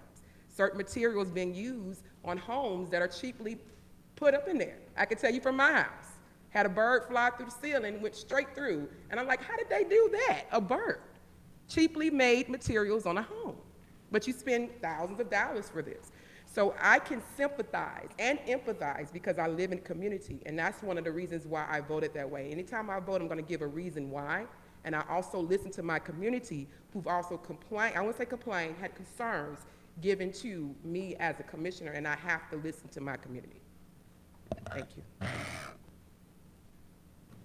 Commissioner Mason. Thank you, Mr. Chair. I want to add, the decision that we make tonight doesn't negate working with our chamber. It doesn't negate working with a subject matter expert that can work with us, work with our staff, to really help fine-tune these areas as well. So I just want to make sure that that was clear, that the decision that the board makes tonight doesn't say, this is it, we're done. The board has already stated in a previous work session that we are going to be looking at pulling up our comprehensive plan, do a complete additional study, kind of delve deeper into these zonings as well to see, hey, if they need to be tweaked, if they need to be changed. So I don't want anyone to think that the decision that we make tonight negates moving forward any additional review of these zonings. So I just want to bring clarity to that as well. Thank you, Mr. Vice Chair. Thank you. Anyone else? I would like to make comment to myself as the commissioner in District 4. And I concur and agree with my colleagues, but I also feel that there should be a sense of letting or hearing everybody, or at least hearing their side, because I understand that there are two sides to everything. And I like my colleagues, I love my constituents, but also I have to listen to the citizens as a whole of Newton County, all of them, even our developers and our chamber and all those people that makes up this great and beautiful community of Newton County. And so I don't want to, in myself, and this is me talking, I don't have like a one-track mind saying that I'm not going to listen or hear what everybody has to say. And then once I hear what everybody has to say, and then I think I'll make a better decision for my constituents whom I represent and for the counties as a whole. And I just end with one last thing. When I was elected as a District 4 County Commissioner. But once I got elected as a whole county, as countywide. And so if you're elected countywide, you gotta listen to everybody. So, yes. All in favor? All opposed? One abstention. Thank you. It's just what I said in a little speech that I gave, was that I think you get to listen to everybody as a whole.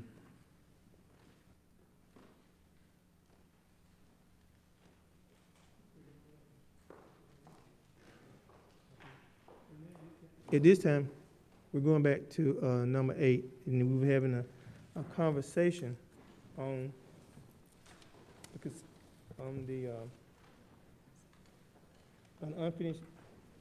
unfinished business and about our consultant. And would y'all kind of get us back into what we were talking about, please?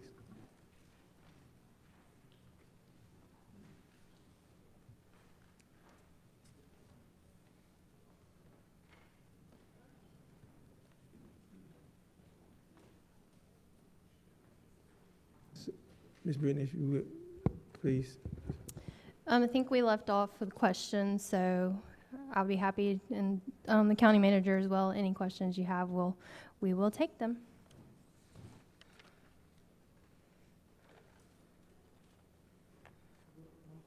Commissioner Sanders? Yes, sir.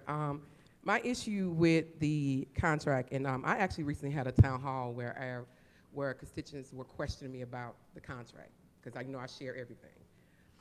And one of the things they said was, which was very intelligent, was a smart suggestion, was why don't we expand the finance department with that amount of money? Why don't we hire 2 or 3 people to manage the ARPA funds that are county employees of $420,000? That could be a whole department. Why are we constantly using consultants for everything?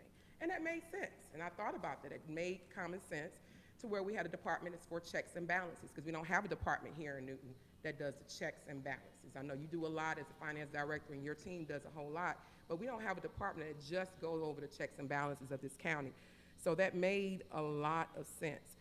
My issue also is that with the you got crickets in it? My issue also with the consultant, the contract is a huge, big piece for me. Anytime, for a year and a half I've been here, everybody know I'm big on contracts and the writing and the verbiage. If it's not there, then I don't vote for it. That's a huge, big piece for me. We never received the rates. There's only one copy. I don't know if we're supposed to pass that around. That's another thing. Though we're receiving information at the last minute. So this contract really needs to be reviewed by our county attorneys to make sure it actually aligns with ARPA and the Department of Treasury and the federal dollars that we're utilizing. Because everybody say, we don't want to be another Stonecrest. We don't want to be another Wisconsin. We don't want to be all those areas. So we probably need to have it reviewed by our county attorney to make sure it includes the Board of Commissioners, that it states and the verbiage coming back to the Board of Commissioners.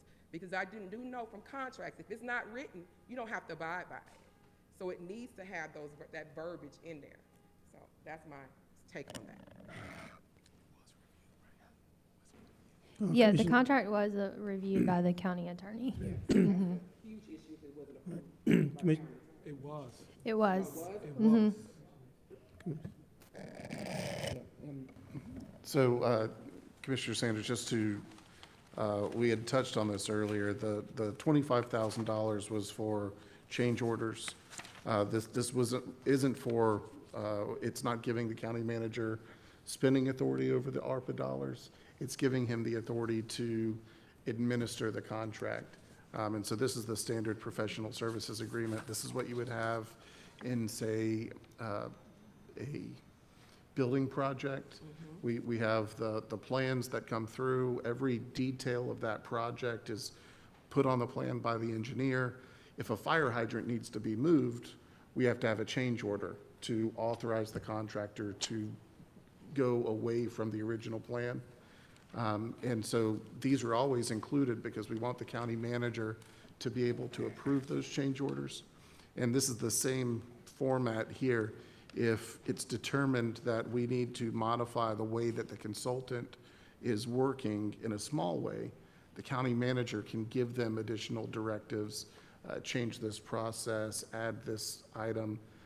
But if the consultant comes in and says we can make that change, but it's going to increase our price by $25,000, that's when the county manager would have to come in and get approval from the board to modify the contract.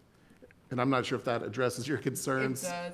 Okay. I do have a question. You said standard. Where is it written on our end that says that's the operation of how it's supposed to go? That's my question, because it's not. If it's not in that contract, if it's not written verbatim, it is not identified.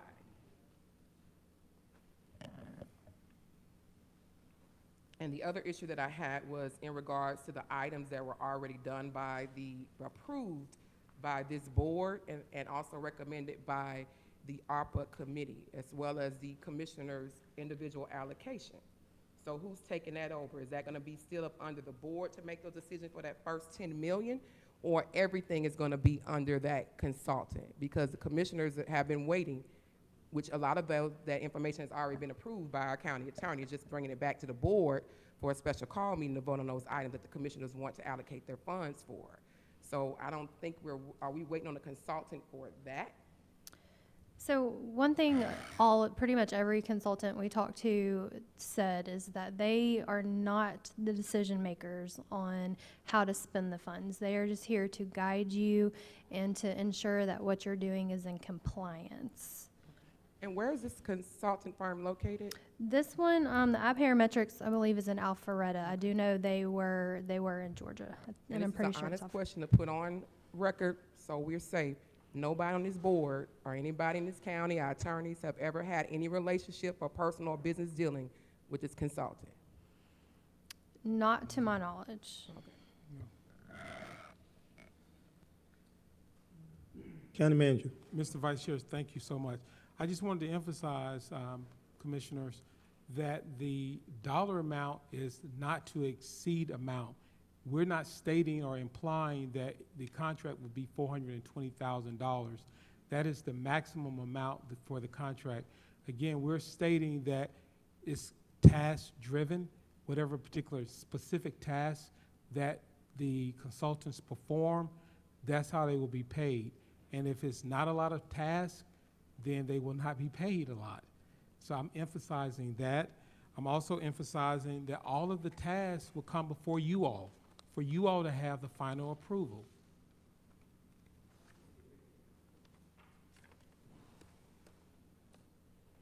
Commissioner Mason.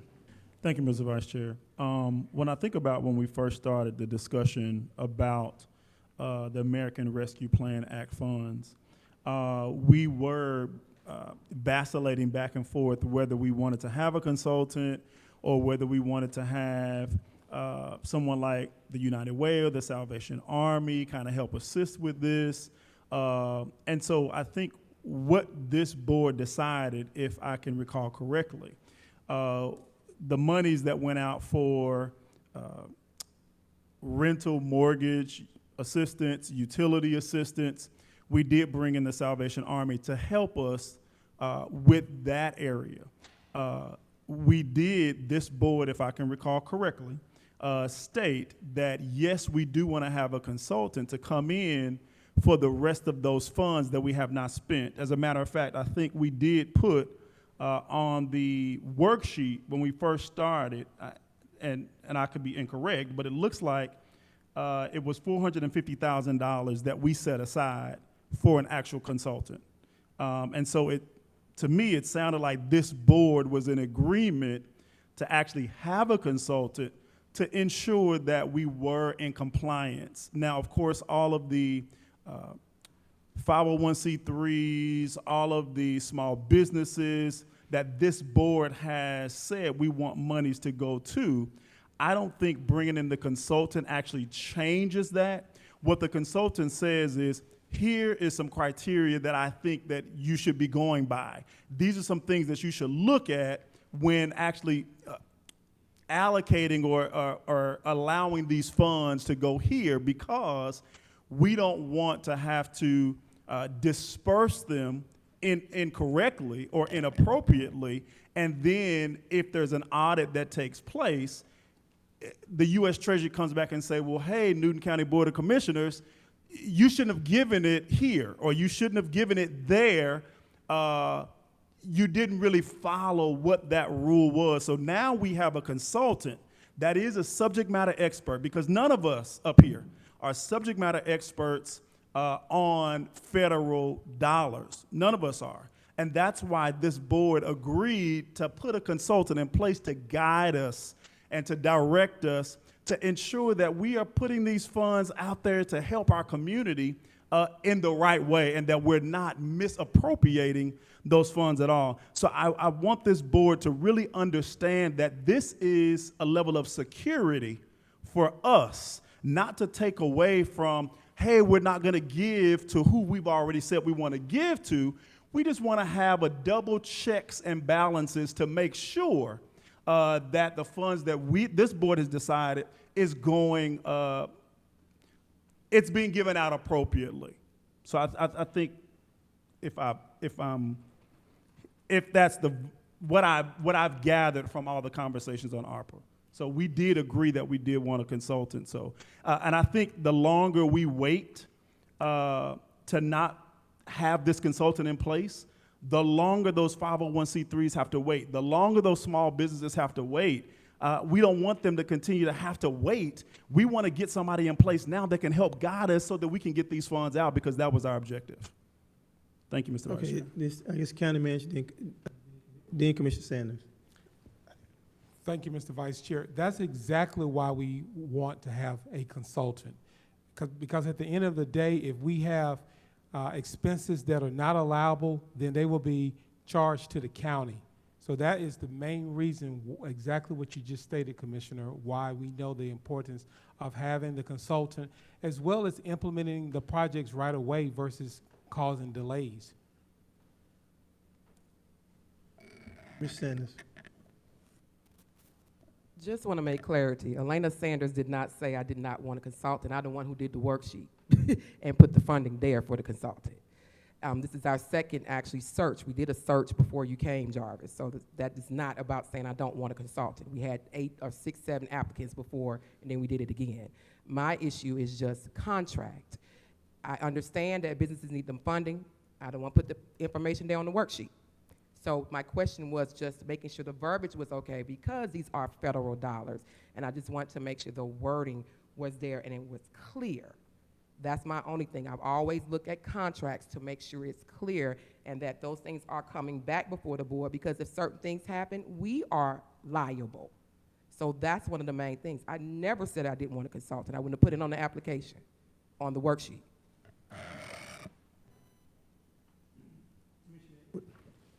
Thank you, Mr. Vice Chair. So this is the question for legal.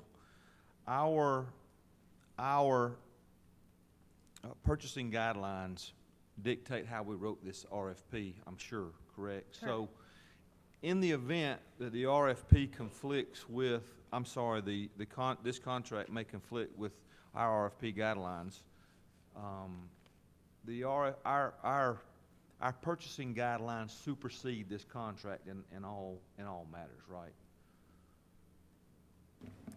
I would say that your purchasing policies stand aside and apart from what this contract does. This contract is going to allow the consultant to work with the county to ensure that when the county spends ARPA money, it does so in compliance with the law. This contract doesn't allow the consultant to spend money any differently.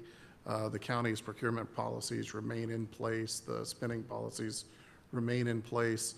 This contract is limited to bringing the consultant in so that they can provide their assistance, not spend the money. But it would be safe to say the RFP was written with the purchasing guidelines as the template, correct? That's correct, yes. Thank you, Mr. Vice Chair.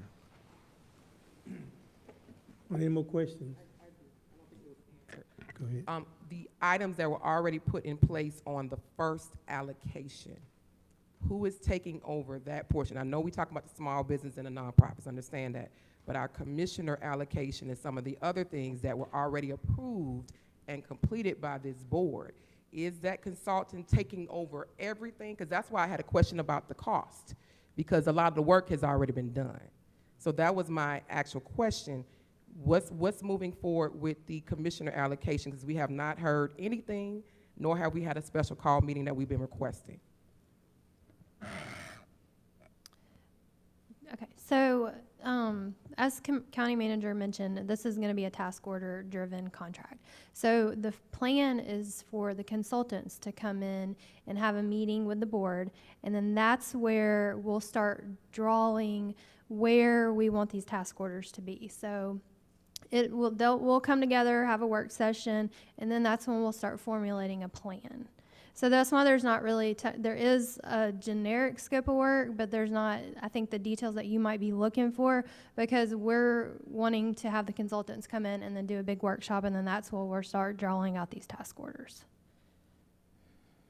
And I'll just add, just to have the input from the elected officials, as far as some of the projects that have already started, we still want an independent outside entity to just make sure that they are in compliance, even with the projects for the elected officials. But we're not, all of the projects have to come before you all anyway. So the projects that you all already approved, as far as you, myself, and other members of the ARPA committee, we wanted to go ahead tonight to go ahead and have the consultant, this matter approved, if that's the desire of this board. And then we're going to have another meeting among the ARPA committee to start talking about the plans moving forward. Commissioner Edwards. Thank you, Mr. Vice Chair. So another question for legal, right? We vote on a contract tonight with the stipulation that we can add and subtract with a vote from this board on that contract, assuming both parties agree. We can enact other stipulations at a later date, correct?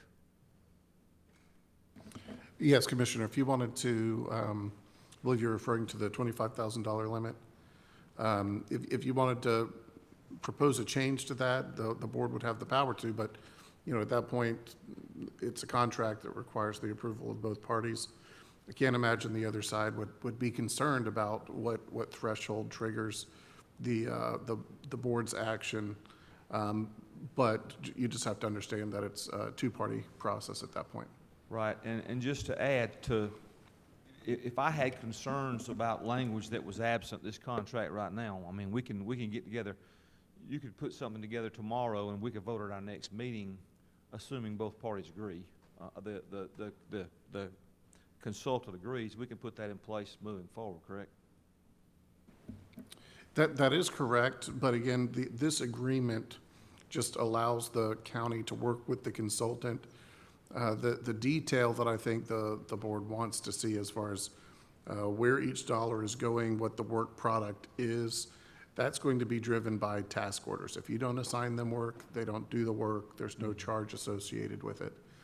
And so the proposal is the board going to enter into an agreement with this consulting group to come in and provide services as those services become necessary?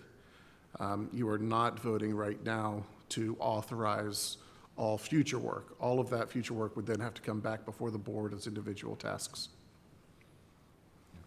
Okay. Thank you, Mr. Vice Chair. Are there any questions or anything? I have just, I guess, more of a comment. We were told, at least I thought we were told, that the $1 million that the commissioners had, that we could spend it. And I think that we had, I know myself personally, we had give $200,000 to the mental health facility, and we gave it to them, and that's fine, because it was needed. Then we gave an additional idea, $20,000 to the helping healers. So will the consultant go back, because those are county money, and make sure that those money have been spent, and make sure that they have the proper documents that you're making, that we're asking at this juncture that everybody has to do it. And I have another question out there when somebody can answer that for me, and could we have one of the author committee's person kind of address that for me too as well? Yes, sir, Mr. Vice Chair. And we're not stating or implying that what the commissioners have decided to do for their allocation, that we're changing or stopping that. We, again, just want to make sure everything is compliant. That's all we're stating. The follow-up question is, are we going back to those who we already approved the money for, and I guess we may have already given it to them, or we're going to go back and ask those entities, those nonprofits, for the same information that we're asking those for now, that we're asking now? Are we going to the mental health facility and ask them for the same thing that we asked them now, asking for their SAMS number asking for the 501c3 or whatever it is that the county's asking, are we gonna ask them the same thing that we asked now? And the follow-up question is, I think my understanding, somebody help me a little bit, because I'm not on the committee, was that it's 2 years you have to spend those monies.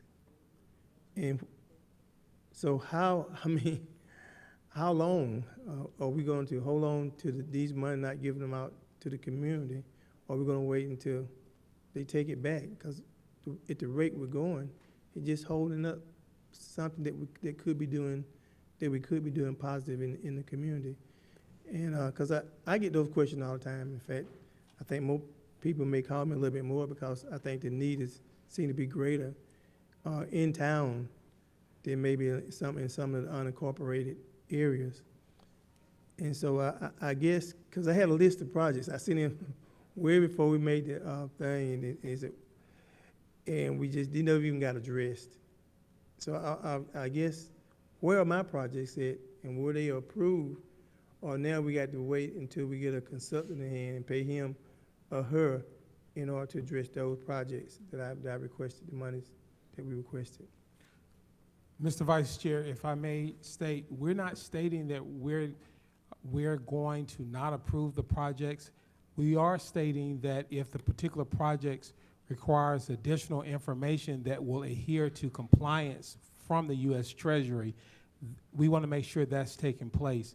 As far as the question or the comment about slowing down the projects, that's why we have this particular item before you all tonight. We understand there's needs out there for the small business, for other projects, and that's what we're trying to, with you all's approval, to get ahead and move forward with it today. I'm still asking the question, will the ones that have already been approved, are we going to request that information from them too as well? And if additional information is needed to ensure compliance from the Treasury, from the projects that were approved, then yes, we would need that additional information. We're stating that we want to ensure at the end of the day, the county, if we're required from the Treasury to provide any additional information, we as the county, we don't want to be on a hook that we're not having required information from third parties or other parties that we're providing resources to. Only thing what I'm saying, and maybe it's probably just me, and we'll cut it off here because it seems like it turned into a debate, and I don't want to debate on each of that if we have one standard for everybody, then if we done gave money out, we should go back and make sure they met that standard. That's the only thing what I'm saying. Are they not required to meet the same standards? What you suggesting? So no, will sir. you go back Yes, and make sure that they are in compliance with those same standards that you're talking? Yes, sir, that's what I'm stating. Okay. So, I'm sorry. Thank you, Mr. Vice Chair. Hopefully this will help answer the question that's on the floor right now. When I look back at the last report that was sent out on July the 14th, most of the projects on here says pending legal review. Viewpoint Health is one of those that says pending legal review. So what I took from when I see pending legal review, that tells me that those funds have not been distributed to that organization as of yet. And so Viewpoint Health is one of those on here that actually says pending legal review. So I don't see where that has actually been approved and those monies have gone out at this particular point. So it's several on the list as of July the 14th that are still pending legal review. And so I'm assuming that will be something that the consultant will come in and help kind of address to say, okay, now as the subject matter expert, I've reviewed this list of projects. I see what the commissioners want. Okay, yes, this is in compliance, this is in compliance, this one's in compliance, this one's in compliance. So now I can come to our finance director and say, okay, these are all in compliance. We can go ahead and disperse those funds to those organizations once we know that we're in compliance. Is that accurate, Brittany? Yes. Okay. And And follow-up question is to you, Ms. Brittany. Have we given them any of those funds? You would know. Can you say that one more time? I'm sorry. Have we given the mental health off of Brown Bridge Road, what's the name? Viewpoint? Viewpoint, Mhm. and the Helping Healers, any of those funds that we're talking about? Because you're saying it's pending. So have any of those nonprofits been given any funds? The Willing Helpers had already received theirs prior to that, that report, and we did get confirmation from legal that we were okay to proceed with the Viewpoint Health payment, and we made that last week. I don't think what I'm saying, it's one thing being said, I'm just me. It's one thing being said, but it's another thing that's possibly being done. And all I want the folks to get the money. The people who I put on the list to get the money, I want them to get the money. And I don't want to keep holding it. And they keep holding it and holding it, and one excuse after another excuse. Don't make excuses. If I'm giving money to somebody that you may think you might not want to have, then make sure that you show me where they'll have what they need in order to get the money. But from my understanding is that we're giving money, and we just said one thing, and it's something totally different. So let's do the same for everybody. Are there any more questions? Commissioner Sanders. This is just my last comment so we can move on. And that was just my whole point. We gave out dollars to nonprofits without a consultant, and we've been holding and sitting on nonprofits that the commissioners been wanting to allocate, and it was put out the same time, and the whole thing was we waiting on the consultant, but we didn't wait on a consultant for the others. So that's my whole point, is when is that funding that each commissioner allocated? Why are we just waiting on a consultant for that when we've already given out millions of dollars already to nonprofits? So that's my hope. That was my question. Are we waiting on the consultant to do the commissioner's allocation? And that's my last comment.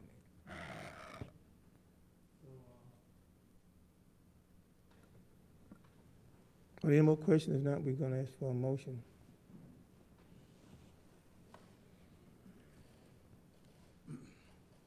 You want to say something? Okay.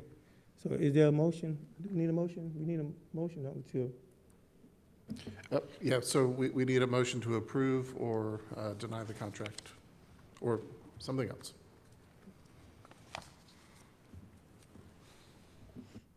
Thank you, Mr. Vice Chair. At this time, I'd like to make a motion to approve Professional Service Agreement RFP 22-13B for ARPA Consulting Services for Oversight and Compliance for Iparametrics, LLC. Second. Thank you. There's a motion on the floor by Commissioner Edwards and a second by Commissioner Mason. Are there any more discussion? All in favor? All opposed? It's 2-2. I don't know. So in the case of a 2-2, what do we do?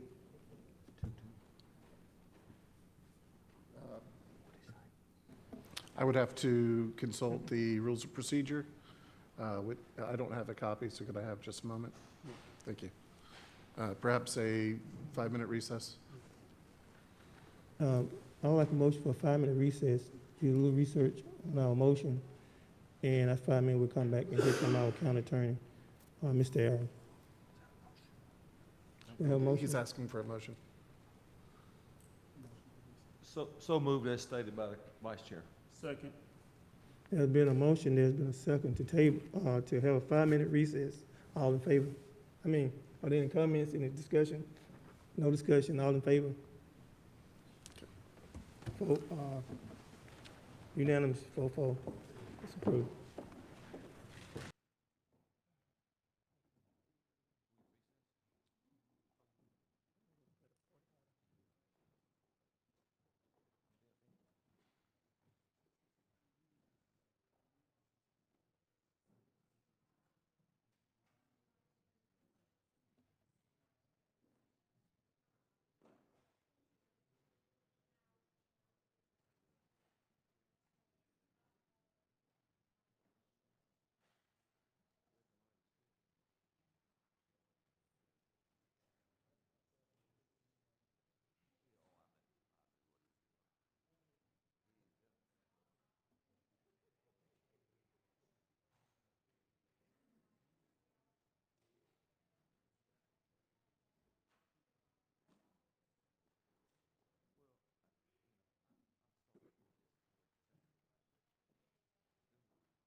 We're back in session, and since we had asked legal for an opinion, Mr. Aaron, he will come, our county attorney, and give us that opinion. Yes, Board. So the rules in place, ordinarily, when the chair is here, the chair would vote to break a tie. When the vice chair is sitting in for the chair, the vice chair does not get to exercise the chair's tie-breaking vote. So the matter is still in a deadlock, it's in a tie. It's not automatically defeated, but instead the board has to vote to put this forward to the next meeting. Thank you. And so we're gonna move on to the next item, if I'm not. Okay, I'm sorry.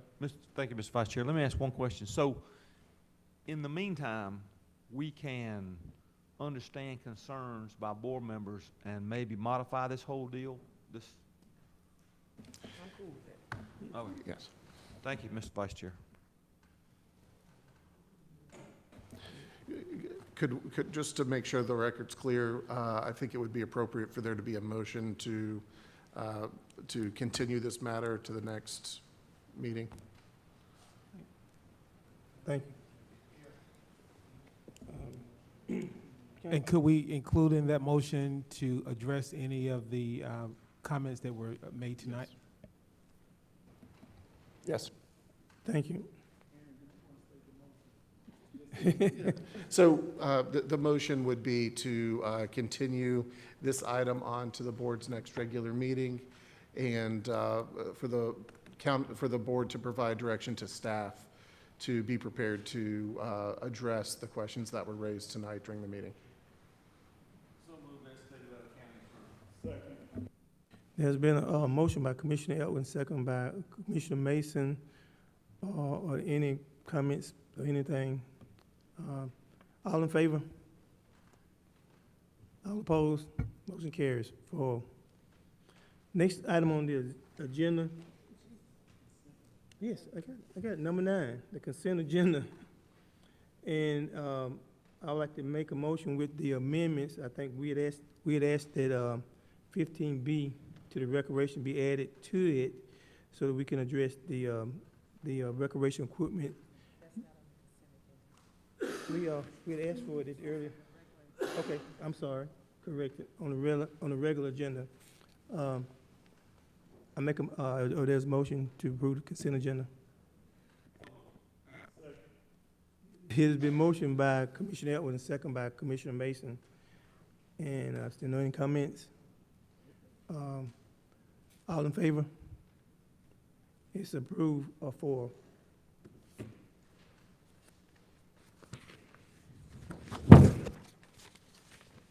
Thank you. Agenda item for board discussion.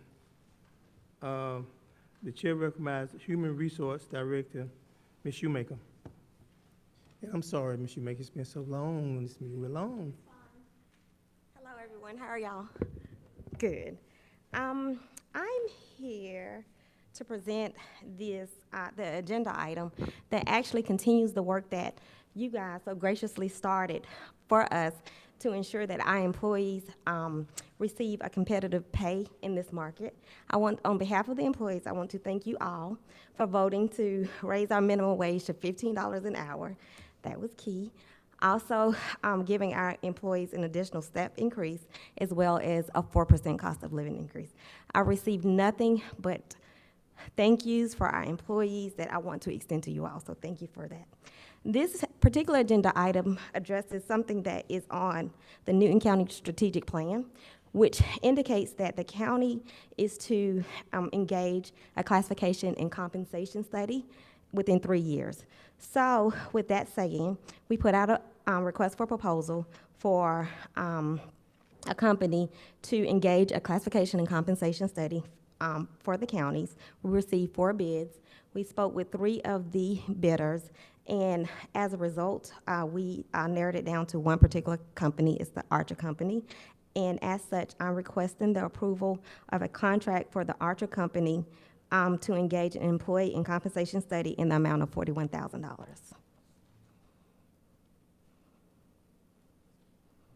Are there any questions? Okay, Commissioner Mason. Thank you, Mr. Vice Chair. I'd like to make a motion to approve the professional services agreement contract for the Archer Company for employee classification and compensation study not to exceed the amount of $41,000.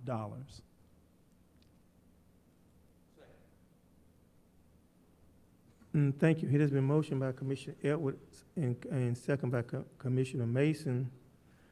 Are there any discussion?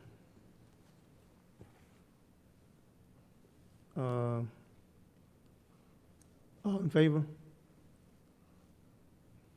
It passes, all opposed, 0. It passes 4-0. On behalf of all the employees, we thank you.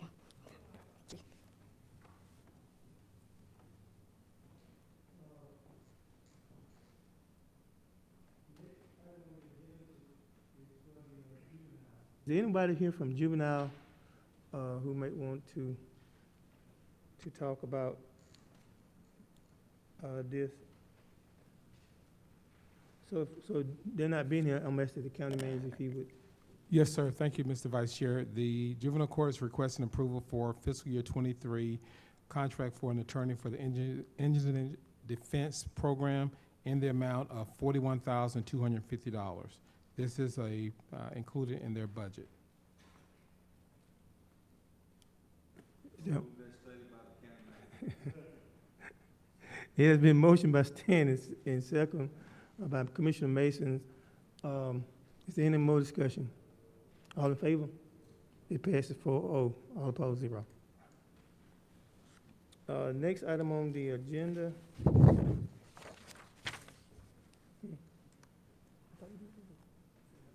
Okay, juvenile. So, asking county manager if he would count. Yes, sir, Mr. Vice Chair. This particular agenda item is requesting approval for fiscal year 2023 contract for Indigent Defense Program attorney for Family Treatment Court. This is in the amount of $5,500. This is budgeted.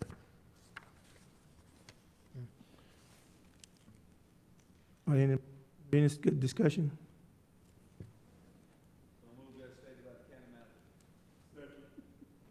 Okay. It's been motioned by Commissioner Edwards and second by Commissioner Mason. Are there any discussion? Having none, all in favor? It passes 4-0. The next one is recognized.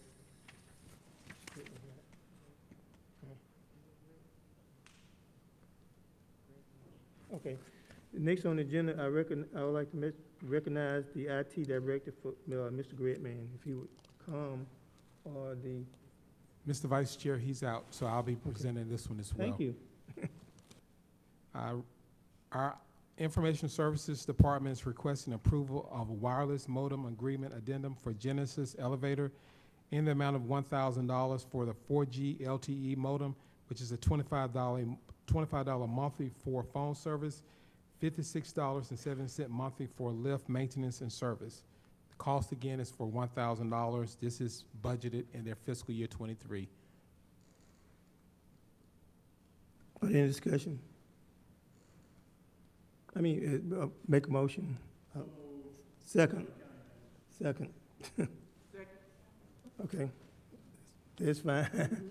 It's been motioned by Commissioner Mason, second by Commissioner Sanders. All in favor? It passes 4.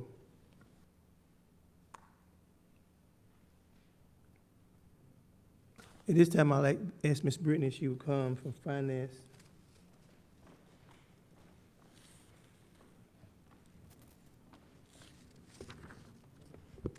Thank you. This item is to adopt the 2022 millage rate, which will be 9.454. And this millage rate supports your FY23 general fund budget. And that rate is the rollback rate. And I'll be happy to take any questions. Yes. Are there any questions?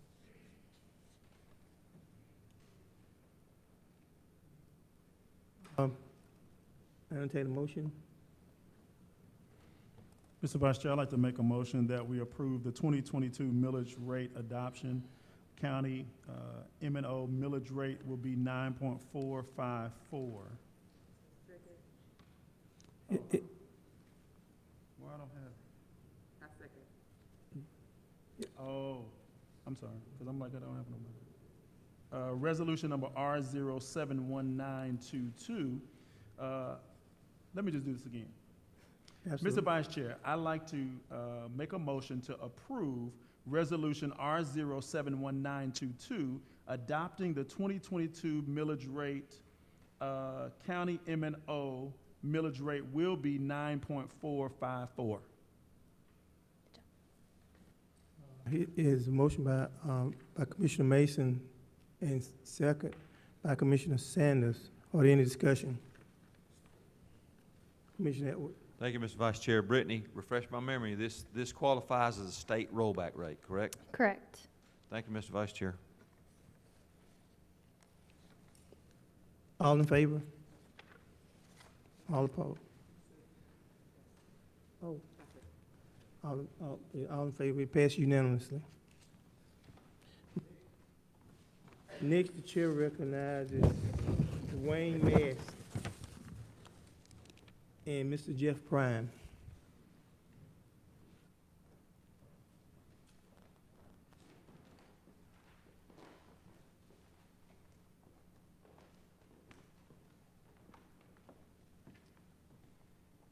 Hey, good evening. Thank you, Mr. Vice Chair. Good evening, Commissioners. I'm going to let Jeff handle most of this, but what we're seeking tonight is approval to swap our lights over at Turner Lake Park to LED lights. We're finding it harder and harder to find parts, and everybody's going LEDs, so that's where everybody's headed now. So Jeff's worked on a lot of this with me, so I'm going to let him kind of talk a little bit about contract and all that right quick. Good evening. So we worked together with the county attorney to put together the RFP which was an RFP for these particular services, which included to designing and engineering and installation of the new retro kits, LED light kits. We put it out using the procurement procedures. We received only one bid. The other bidder was late getting there. We couldn't accept their bid. Unfortunately, so we don't know where they stood, but we did a thorough analysis of Qualite. They're a very quality product. They met all of our specifications and our requirements. We've also gone through the process of working to get their contract resolved and the language put together and everything put in place. So tonight we're requesting you to authorize us to move forward with entering into the contract for those services. Are there any questions? Any discussion? Okay, thank you. I entertain a motion. Mr. Chair, I move to approve the recreation purchasing request approval of Qualite Sports Lighting LLC Construction Services Agreement Contract for Turner Lake Park Softball Complex Athletic Lighting retrofit. Second. There has been a motion by Commissioner Sanders and second by myself, J.C. Henderson, District 4 County Commissioner. Are there any more discussion? Yes. Okay. So having none, all in favor? All opposed? It passes 4-0 in favor. So we had asked at the beginning to add a 15B, and there was discussion. So thank you. And reason why I asked it to be on was it was about $150,000. And Mr. Wayne, we talked about this several times, and it was the restroom, it was the pavilion, and that was splash money. In fact, I think it was 2017 splash money. That's right. And so we're trying to go ahead and get it approved so we can go ahead and get that little project. And I think for the $150,000, you correct me if I'm wrong, or as far as to go, it was supposed to put electricity on the existing pavilion, build a pavilion and put electricity on the hit, and build a men's and women's restroom right across from the basketball goal. Correct. Our thoughts was 20 by 40 pavilion with restrooms, roughly what we've done at Donna Pace. Absolutely. And we've got 130,000 left in the 2017 SPLOST for District 4 park upgrades. We have this ready to go out, so kind of what I would ask is y'all's approval to send that out and to get quotes and pricing on this, and then probably have it back to you first part of September. So it usually runs 30 days, and then time we get it to the attorney for contracts and all that, it'd be early part of September when it come back for approval. Any questions?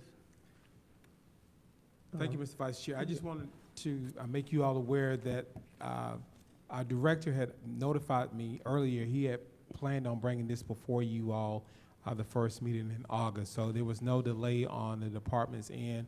This, as you stated, you'll see here, we had so many agenda items, and he stated he had planned on bringing this item in August before you all. Thank you. Thank you. Are there any more questions? I'd like to make a motion, since this is in District 4, that we approve the $150,000 to be spent at Nelson Heights on the another pavilion and lighting at both pavilions. It's been motioned by myself, District 4 County Commissioner, and second by District 2 Commissioner, Commissioner Mason. Or any more questions? We'll make sure everybody has answer any questions that they have. So since there are none, I call all in favor. All opposed. It passes unanimously for. Thank you. Thank you. Thank y'all.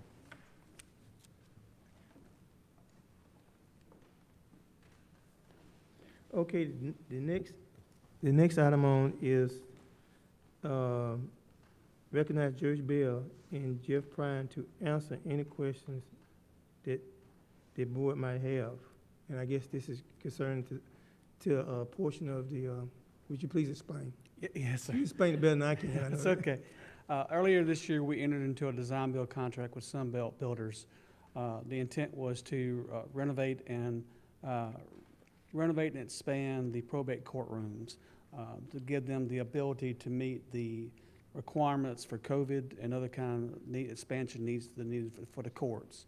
Since that time, we've been working with Judge Bell, her staff, the security team, the sheriff's department, and others to design and work to come up with a guaranteed maximum price of construction. Tonight, we're bringing back to the board this guaranteed maximum price in the amount of $589,275 to construct and complete the renovations.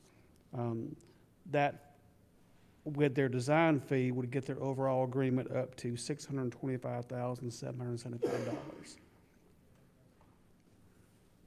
Any questions? Commissioner Mason. Thank you, Mr. Chair. So, thank you, Jeff, for this presentation. So which amount are we actually voting on? Are we voting on the $589,275 or the $625,775? You're voting to increase their contract by $589,275 to a new total of $625,775. Thank you. Then that's my question. Said it that way. Are there any more questions? Any more questions? Entertain a motion. So moved as stated by the county pipeline. Second. Been a motion by Commissioner Edwards, second by myself, J.C. Henderson. Any more discussion? So hearing none, all in favor? It passes 4-0.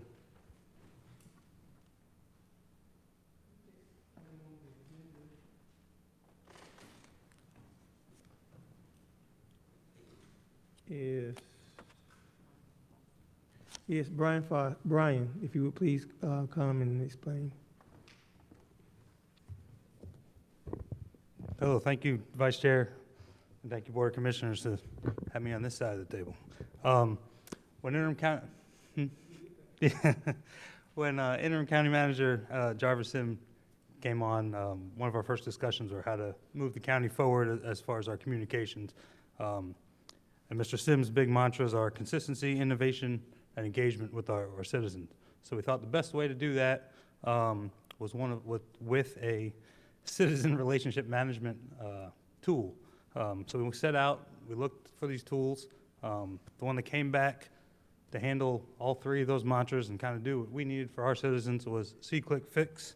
And that's what I am asking this board approve tonight. See, Click, Fix is a citizen relationship management app that'll be available on mobile phones as well as on the website, and citizens can call in and staff will input it as well. So 3 ways for our citizens to reach out to us, a new technology, new innovation that we haven't had.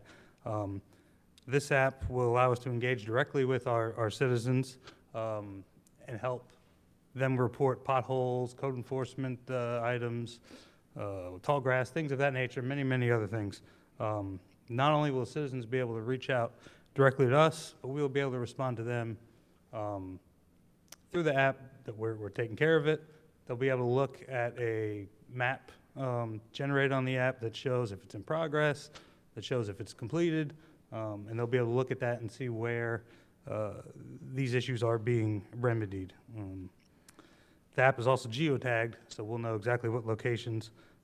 As staff resolves the issue, again, they'll be able to respond directly with the citizen.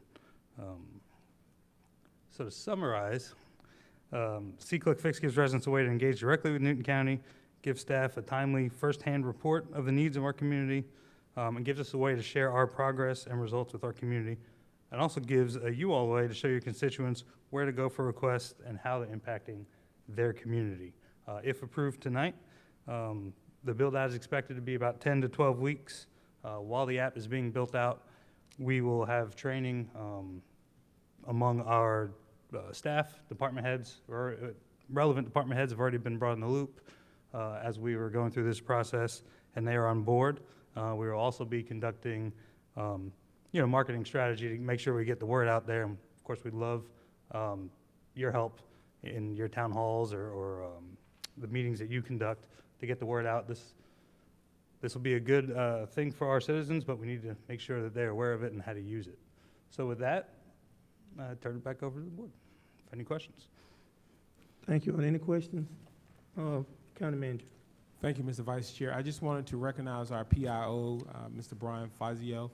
When I did come aboard, I had meetings actually with you all, and some of the input from Commissioner Mason, Commissioner Sanders, Commissioner Edwards, Commissioner Cowan, as well as the chairman, is to bring new innovative ideas here to our county.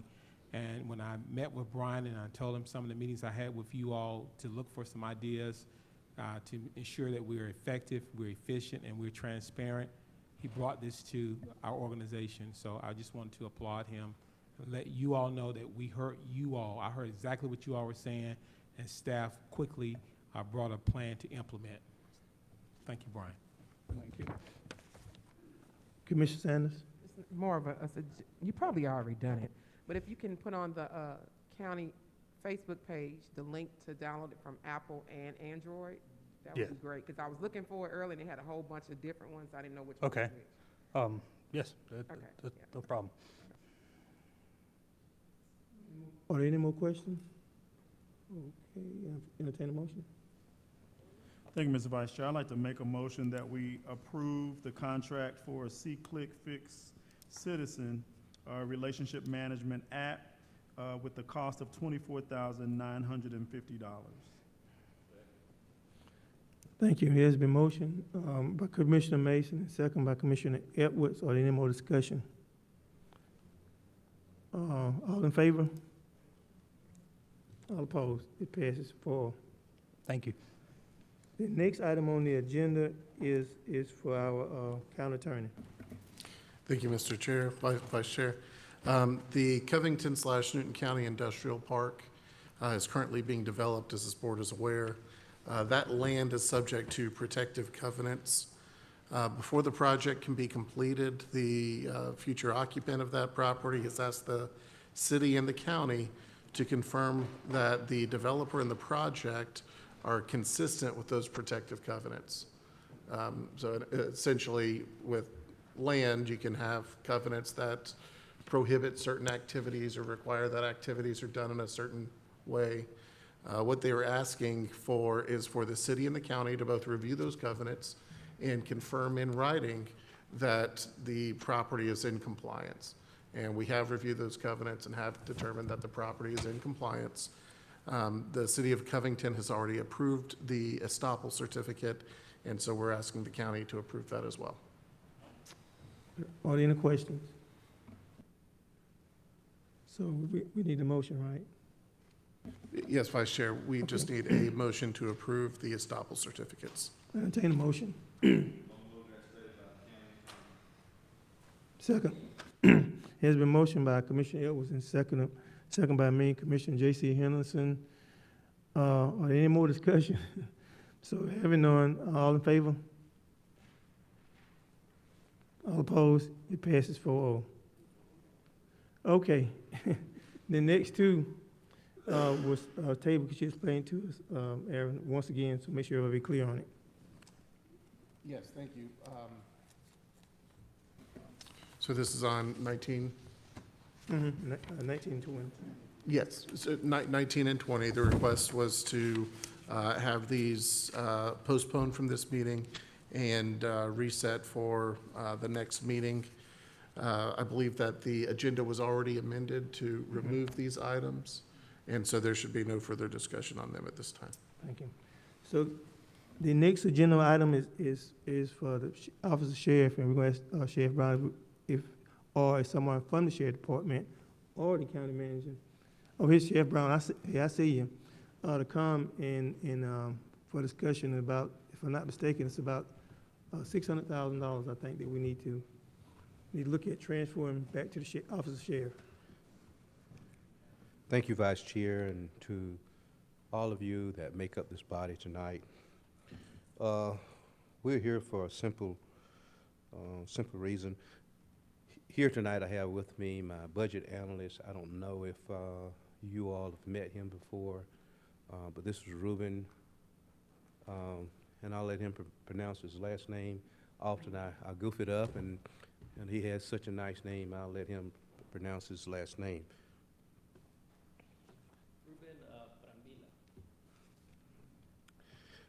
Ruben has been with us for a while, and we now, and I must say that we're operating now from a high standards. I am not throwing anyone under the bus or not casting blame on anyone else, but we are able to do things now that we weren't able to do in the past. In the past, we relied on the board finance department to give us an account of our funding, whether it was monthly or whether or not it was quarterly.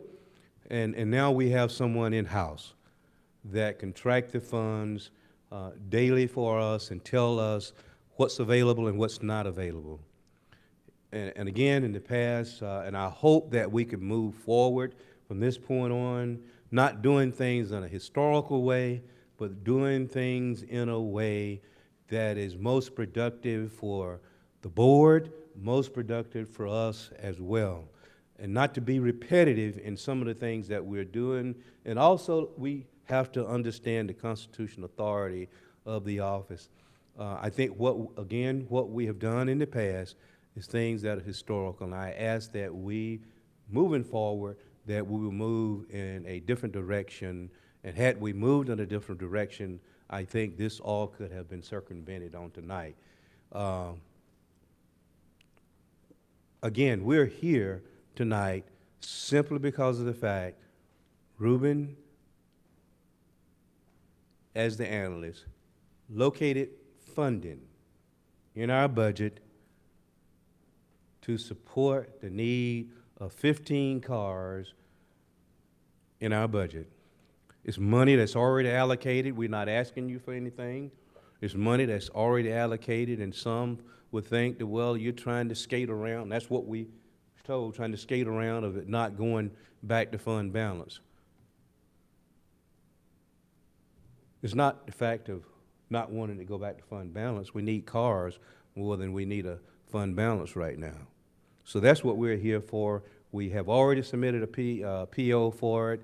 The money's there. As a matter of fact, we was fortunate enough, we had put in for a chiller on the SPLOS, and we were able to find the $500,000 in the budget to do that. So I'm saying that we are operating at a higher standards, and I would ask that the board and the finance department allow us to just operate in that manner. Now we have the tools, now we have the resources to do that each and every month. And what I would like to do moving forward, I would like perhaps the attorney and the finance department, my department, and those of you with the board, maybe we need to meet and just discuss the authority of the office of sheriff when it comes to the do's and don'ts of the budget. And it would circumvent a lot of us coming back and forth to the board and requesting for certain matters. Thank you, Sheriff Brown, for that presentation. Are there any questions? No questions? Hey, that's good. I just have a comment more than a question. We have been struggling so long about trying to find cars for our officer sheriff and our deputies, for our safety of this county and our citizens. And it seemed like at times we had struggled, but I like this new piece of the office of sheriff where you have money that you know that you have, and I know our fund balance is healthy. So there's no reason why we should put that in fund balance, that it should be given back to the office of sheriff to buy the cars that is very much so needed. And so, is there a motion? Okay. I entertain a motion. Commissioner Thank you, Mason. Mr. Vice Chair. I'd like to make a motion that we approve the request to transfer unused funds from FY 2022 to capital improvement funds. Transferred funds will be used to order and purchase vehicles. I believe it is a total of, $664,815. Total at $44,321, which is be 15 2023 Chevy Tahoe. It has been motioned by Commissioner Mason and seconded by Commissioner Sanders. Are there any comments or anything anybody want to say? I'd like to say one thing, if I may. And I know it's a long night. But Very it's been, long. for several times, a long time, we've always seen these cars, these old cars, our deputies drive. And I've said several times up here that we need to do more. And I'm glad that we are doing more. And just bear in mind that those cars, they also have to have accessories too. So hopefully we can figure out a way to add the accessories that's much needed. All in favor? You have a sorry. question over here. Mr. Vice Chair, I just wanted to make a quick comment. Our finance director, we are working with the sheriff's office. She did have some input in this. When I did see this agenda item, I did ask her about forecasting, just to make sure for budgeting, if we know about large item purchases, we are able to forecast and we are able to do them. This particular purchase is hitting our budget the last quarter of the fiscal year, and normal, a lot of budgets, the last quarter you only pretty much have emergency purchases. You don't have a lot of large ticket items. So if we do know in the future that if we're going to have large ticket items, we should forecast and have discussions early on so we can have those not in the fourth quarter of fiscal year. And I just want to thank you, Mr. Sims, for your comment. But if it's not an emergency, if we wait until SPLOS or until the board decide to move forward. It would be next year this time by the time we get the cars. So I think this is an example of good management, looking down the road. You see that you're going to have something funding left. Take advantage of those funding, go ahead and get the vehicles and put them in place. We, during the course of the year, because of so many companies, would call us and would tell us we have to pull back the POs because there was no vehicles available. Vehicles now are just like finding gold on the street. You can't get them. So you just have to jump at the very first opportunity that you have in getting these vehicles. We saw that we had the funding. We then put in the purchase for the vehicles. Now, had we known this early on in the year, sure. Forecasting is one of the things that I believe in, and I think Ruben is probably going to be one of the best at forecasting. Now, when you say forecasting, all I ask that you would do when we start the forecasting, that you work with us in terms of ensuring that we can facilitate these forecasting matters. That's all I would like. Yes, sir.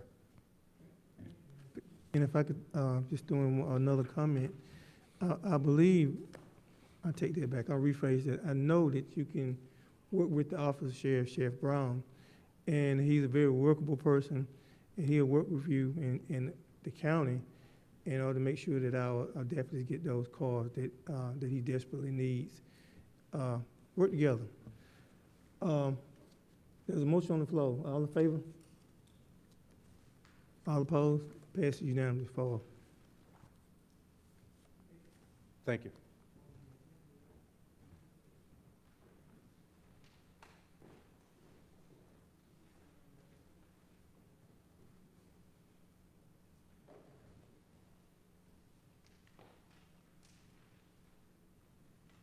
All right, next on the item on agenda is the consideration to amend the agenda. Resolution. Okay, yes, Randi Cowan, yes, I got it now. Commissioner Cowan is not here. He came a little earlier. So, okay. So Commissioner Sanders, would you help him out on that one? And that's the county manager one. I didn't want to, okay. I kind of know what Commissioner Cowan is speaking of because I actually saw it in the resolution last meeting and he brought it about. It mentioned that there were changes that could be made to the budget, but it didn't mention to bring it back to the BOC. And so that's what needs to be amended. It said that the county manager can make those changes. And it has nothing to do with this is stating the verbiage. But it didn't mention that any of those changes have to come before the board in regards to the budget. So that's what the amendment is, to make sure that any changes come before the board first in regards to the budget. Unless you have something. Or any questions? Okay.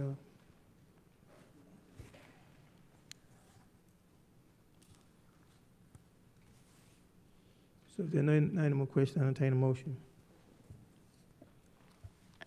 Mr. Vice Chair, I approve the consideration to amend Resolution 062822, paragraph 11, and add a sentence that states with board approval. It has been motioned by Commissioner Sanders and seconded by Commissioner Edwards. Are there any more discussion? So, being no more discussion, I'm glad. Being no more discussion, all in favor? All opposed? It passes 4 unanimously. Alcohol licenses. And this is the first reading.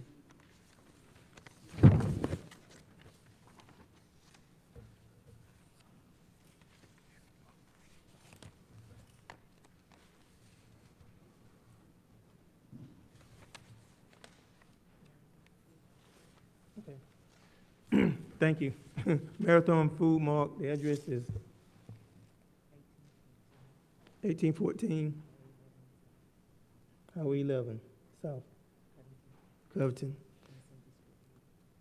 and this is a District 1. So at first reading, you don't have to make a motion to approve it, it just let you know that it's coming. And so at this time, we want to open up for citizen comments. If there's a citizen who would like to make a comment, I know that one young lady had one earlier, this is the right time to come up and make that comment. Please come. 3 minutes. And yes, state your name for the record. And the commission will not comment to you. They may see you after the meeting, then they will respond to your comment. Your name is? Good evening, good evening, my name is Cynthia Butler. I have read the RFP, and I know you all have tabled that, but I just need some clarity and understanding about this RFP. And the first thing I would like to know, what approach did you have for scoring this RFP? Did you do the simple or did you do the weighted? Jarvis. Can we ask questions? No, ma'am, you can make your comment, and after the meeting, you may want to speak Okay, with the all right. So I'll county just, manager or maybe a commissioner. if well, you let would. me just, well, my comments are in the question mode. Is that okay? Can I do the question? Okay, all right. What departments were involved in developing the scope of work for the RFP? Did the team write the RFP questions to uncover the information you need to make a decision? Now, my concern was on page 2A, page 21A, page 22B, and page 23. I didn't see anything in the RFP for A, B, and C. I've never seen an RFP where you didn't have a scope of work, never. And I have reviewed many RFPs, so I'm just not clear. Have you considered an automated RFP software to award the contracts? Did the vendors provide a copy of all insurance policies stating, starting on page 6, going to page 10? What are the requirements from the federal government to distribute the funds to the nonprofit and small businesses? Will you provide a list to the applicants? Who will the county representative be to communicate with the consultants? I am accustomed to an RFP having a scope of work. This RFP does not have a scope of work. So I don't see how you can make a recommendation to approve an RFP where you didn't have a scope of work. Now, I heard what was said, that you're gonna meet with them and you're gonna come up with a scope of work. But that's not what I'm accustomed to. I'm accustomed to the team gathering, come up with a scope of work, and put it in the RFP. So I'm just not clear how you can make a decision without having a scope of work. The other question I have is concerning the grant writer. Have we hired a grant writer? We're leaving a lot of money on the table because we cannot apply for funds without a grant writer. So I'm just not understanding. Looking at the job posting, I don't even see a salary. I know what the Georgia salary is, and I know what the US salary. So now how did I get an answer to my questions?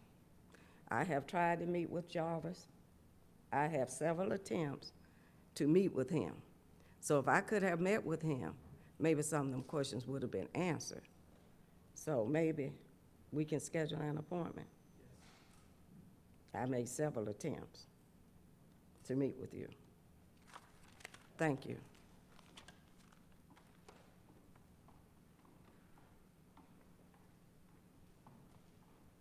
Next person, please.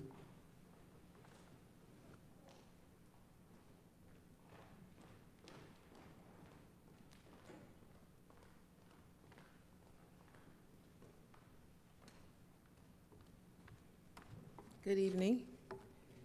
My name is Nikki Church. I am a homeowner in the Hanley Mill subdivision, and I'm accompanied by 2 other homeowners in the Hanley Mill subdivision.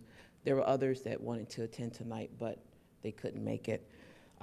We have had, since 2021, 3 builders at the same time in our subdivision building homes. My husband and I bought a new home there about 5 years ago. Since that time, the 3 different builders that have been there, last year 3 at the same time. Our roads in our subdivision are horrific. I have pictures here.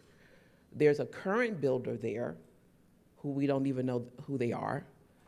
The plan is for them to build an additional 140, I believe, homes. And we also believe that it's only going to be one way in and one way out. So we are here tonight because the roads are already horrible. We've contacted Public Works. They've come out on occasions when we've contacted them and just did little patch jobs, which over time, of course, they don't work. They were out there yesterday. They did 2 little tarred areas again. The road, there's 2 main roads. They need to be repaved. So I don't know a lot about the whole process. I was just told that there's a performance bond that the builders have, and there's something that maybe they can do with that in terms of having some ownership. When they come in, sometimes the last builder that was there last year, they came in, huge equipment. I mean, just enormous, tons of equipment, literally. They come in, they leave, nothing is done with the roads. So we're here tonight to see if there's anything that the board can do to help us. We have dents in the road, indentations.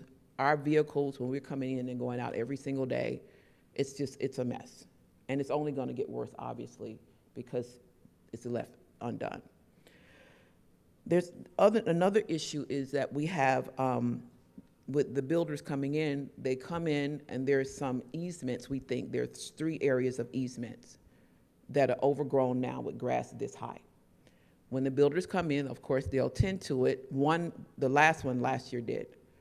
They'll cut it, keep it nice. The same thing with the front entrance. We don't, unfortunately, have a homeowners association, so we're in a pickle. We don't know what to do. The grass is literally this high because the rain has been, we've had so much rain. We don't know if there's something Public Works can do to address this issue for us, but we need to get some kind of help to direct us in terms of how to manage this situation, because again, that's only going to get worse as well. And that's it. Thank you. Yes, ma'am, thank you. If you,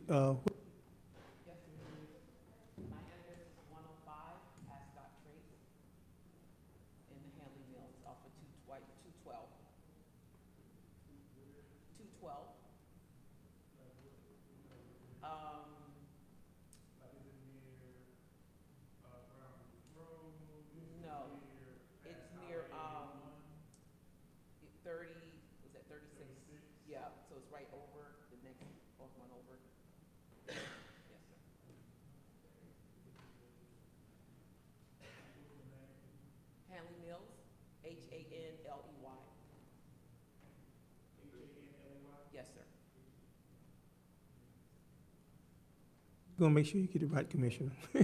Yes, ma'am. Thank you. Is anyone else? Please come.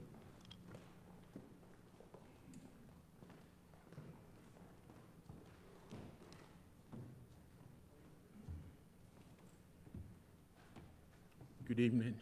My name is Robert Parker. I also live in the Hanley Mill subdivision.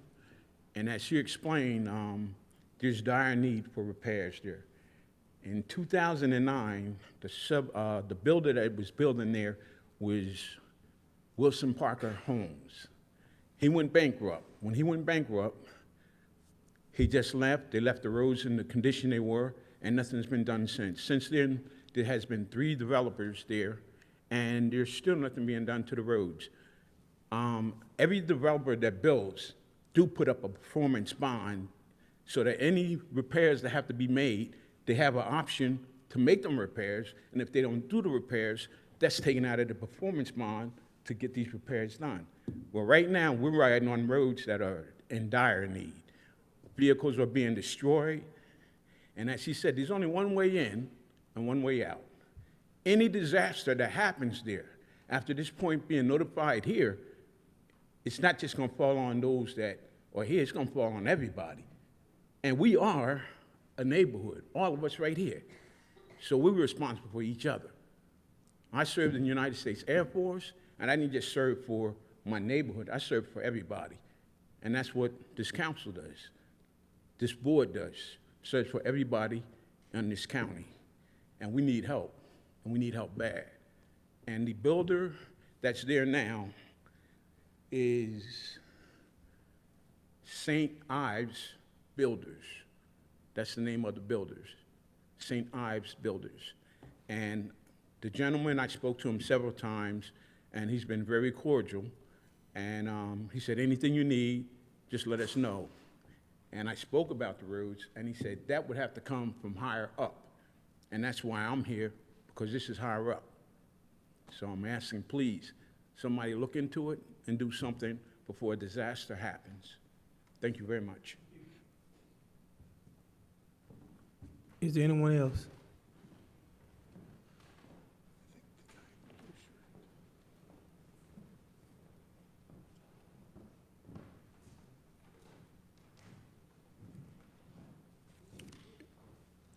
Anyone else? Anyone else? Yeah.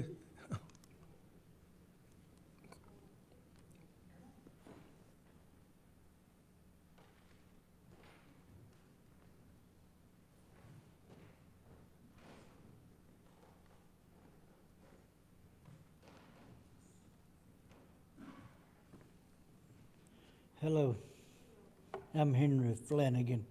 I'm trying to figure out how I need to go about getting my power turned back on at 57 Taunton Road. I done went through Judy Johnson, Tracy Hernandez, Crystal Dooley, and I'm tired of the runaround. I'm trying to keep my cool here. All I need is my power. The power went out. Excuse me, the power didn't go out. 2 years ago, the apartment got hit by lightning. The city of Covington assisted Newton County, Station 1, to put the fire out. And then I had an outside disconnect. It was on a temporary pole, I understand that, but that's not the point. I had power with the outside disconnect. The outside disconnect, all you had to do was turn it off, kills the power to the house or to the apartment. Now, the city of Covington Fire Department, the chief of the fire department pulled the meter. He had no business pulling the meter because he's not a county worker, he's a city worker.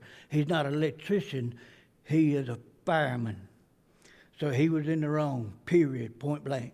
Now, I have pictures, Crystal Dooley, Tracy Hernandez, Judy Johnson, all of them tell me, well, we don't put meters on temporary poles. We don't put meters on storage buildings. We don't put meters on garages. We don't put meters on nothing but residential. I said, no, you crazy.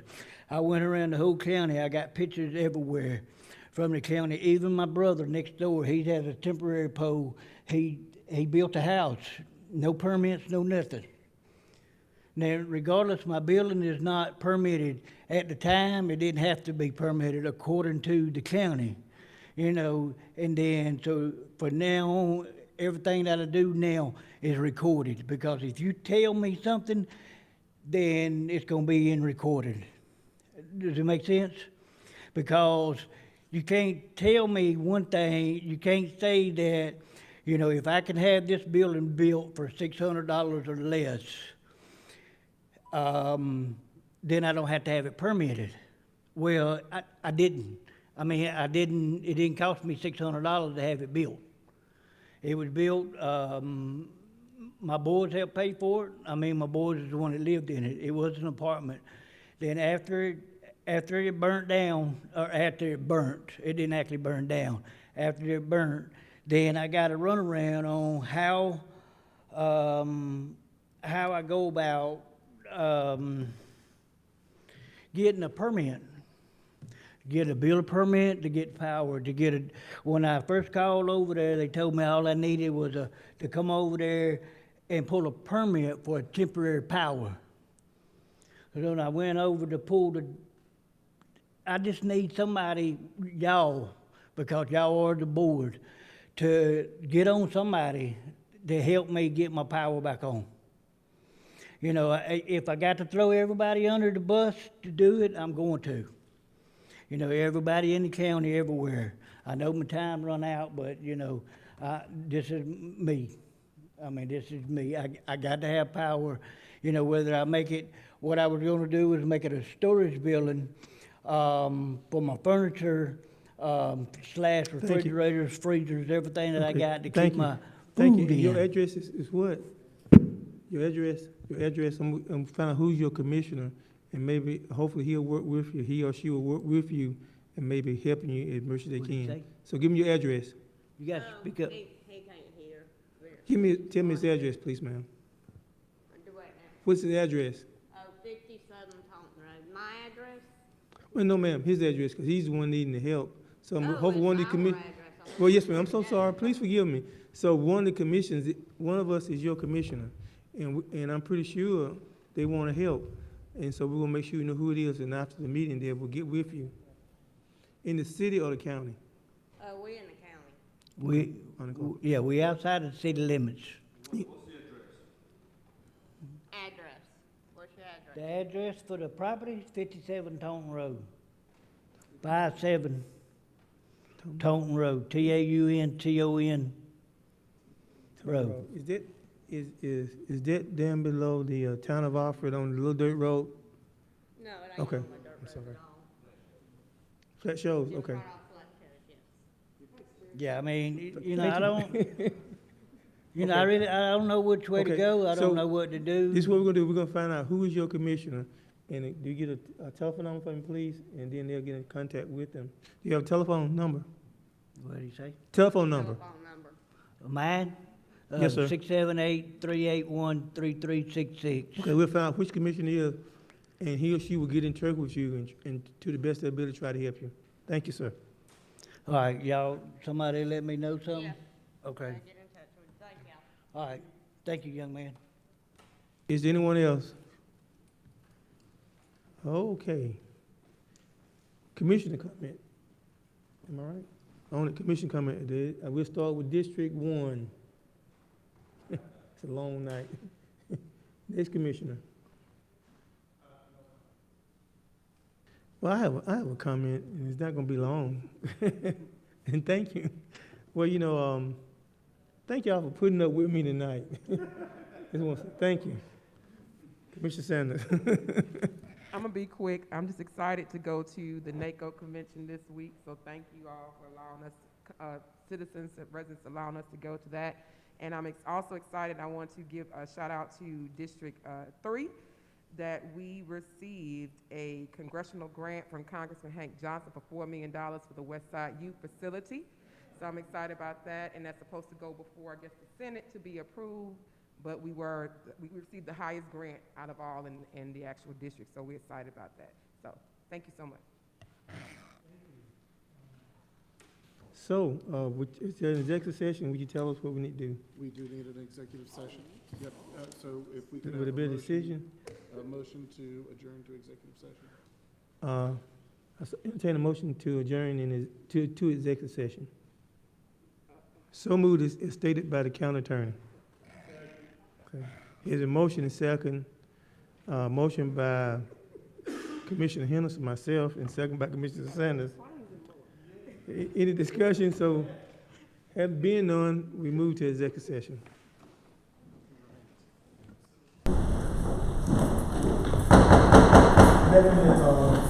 Session.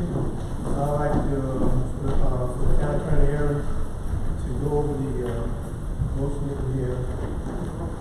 Okay, I think first we need a motion to adjourn executive session. Second. It has been motion and second to adjourn executive session. So all in favor? Opposed? Okay, so Okay, and the next thing we need is a motion to amend the agenda to consider a settlement agreement in civil action file number SUCV 2021-100820. Motion, someone give a motion. So moved as stated by the county attorney. Second. There'll be a motion by Commissioner Edwards, second by me, Commissioner J.C. Henderson. Any discussion? All in favor? All opposed? It passes forward. Okay, so Commissioners, this settlement agreement is in civil action SUCV 2021-00820, a lawsuit between plaintiff Walter Sutton and Newton County as the defendant. This is an auto accident case, and the settlement request is $75,000. Travelers Insurance is the company handling this claim. Travelers has approved $75,000 settlement. The county has already met its deductible in this case, and legal's recommendation is for the county to approve the agreement. Make a motion to adjourn. Make a motion to approve. Okay, I want to approve the motion, is stated by county attorney. So moved by county attorney. Motion to approve the settlement agreement. Motion to approve the settlement agreement. Second. There's been a motion by Commissioner Sanders and second by Commissioner Mason. Is there any discussion? All in favor? It passes unanimously forward. Motion to adjourn. There's motion second. All in favor? You're officially gone. All right.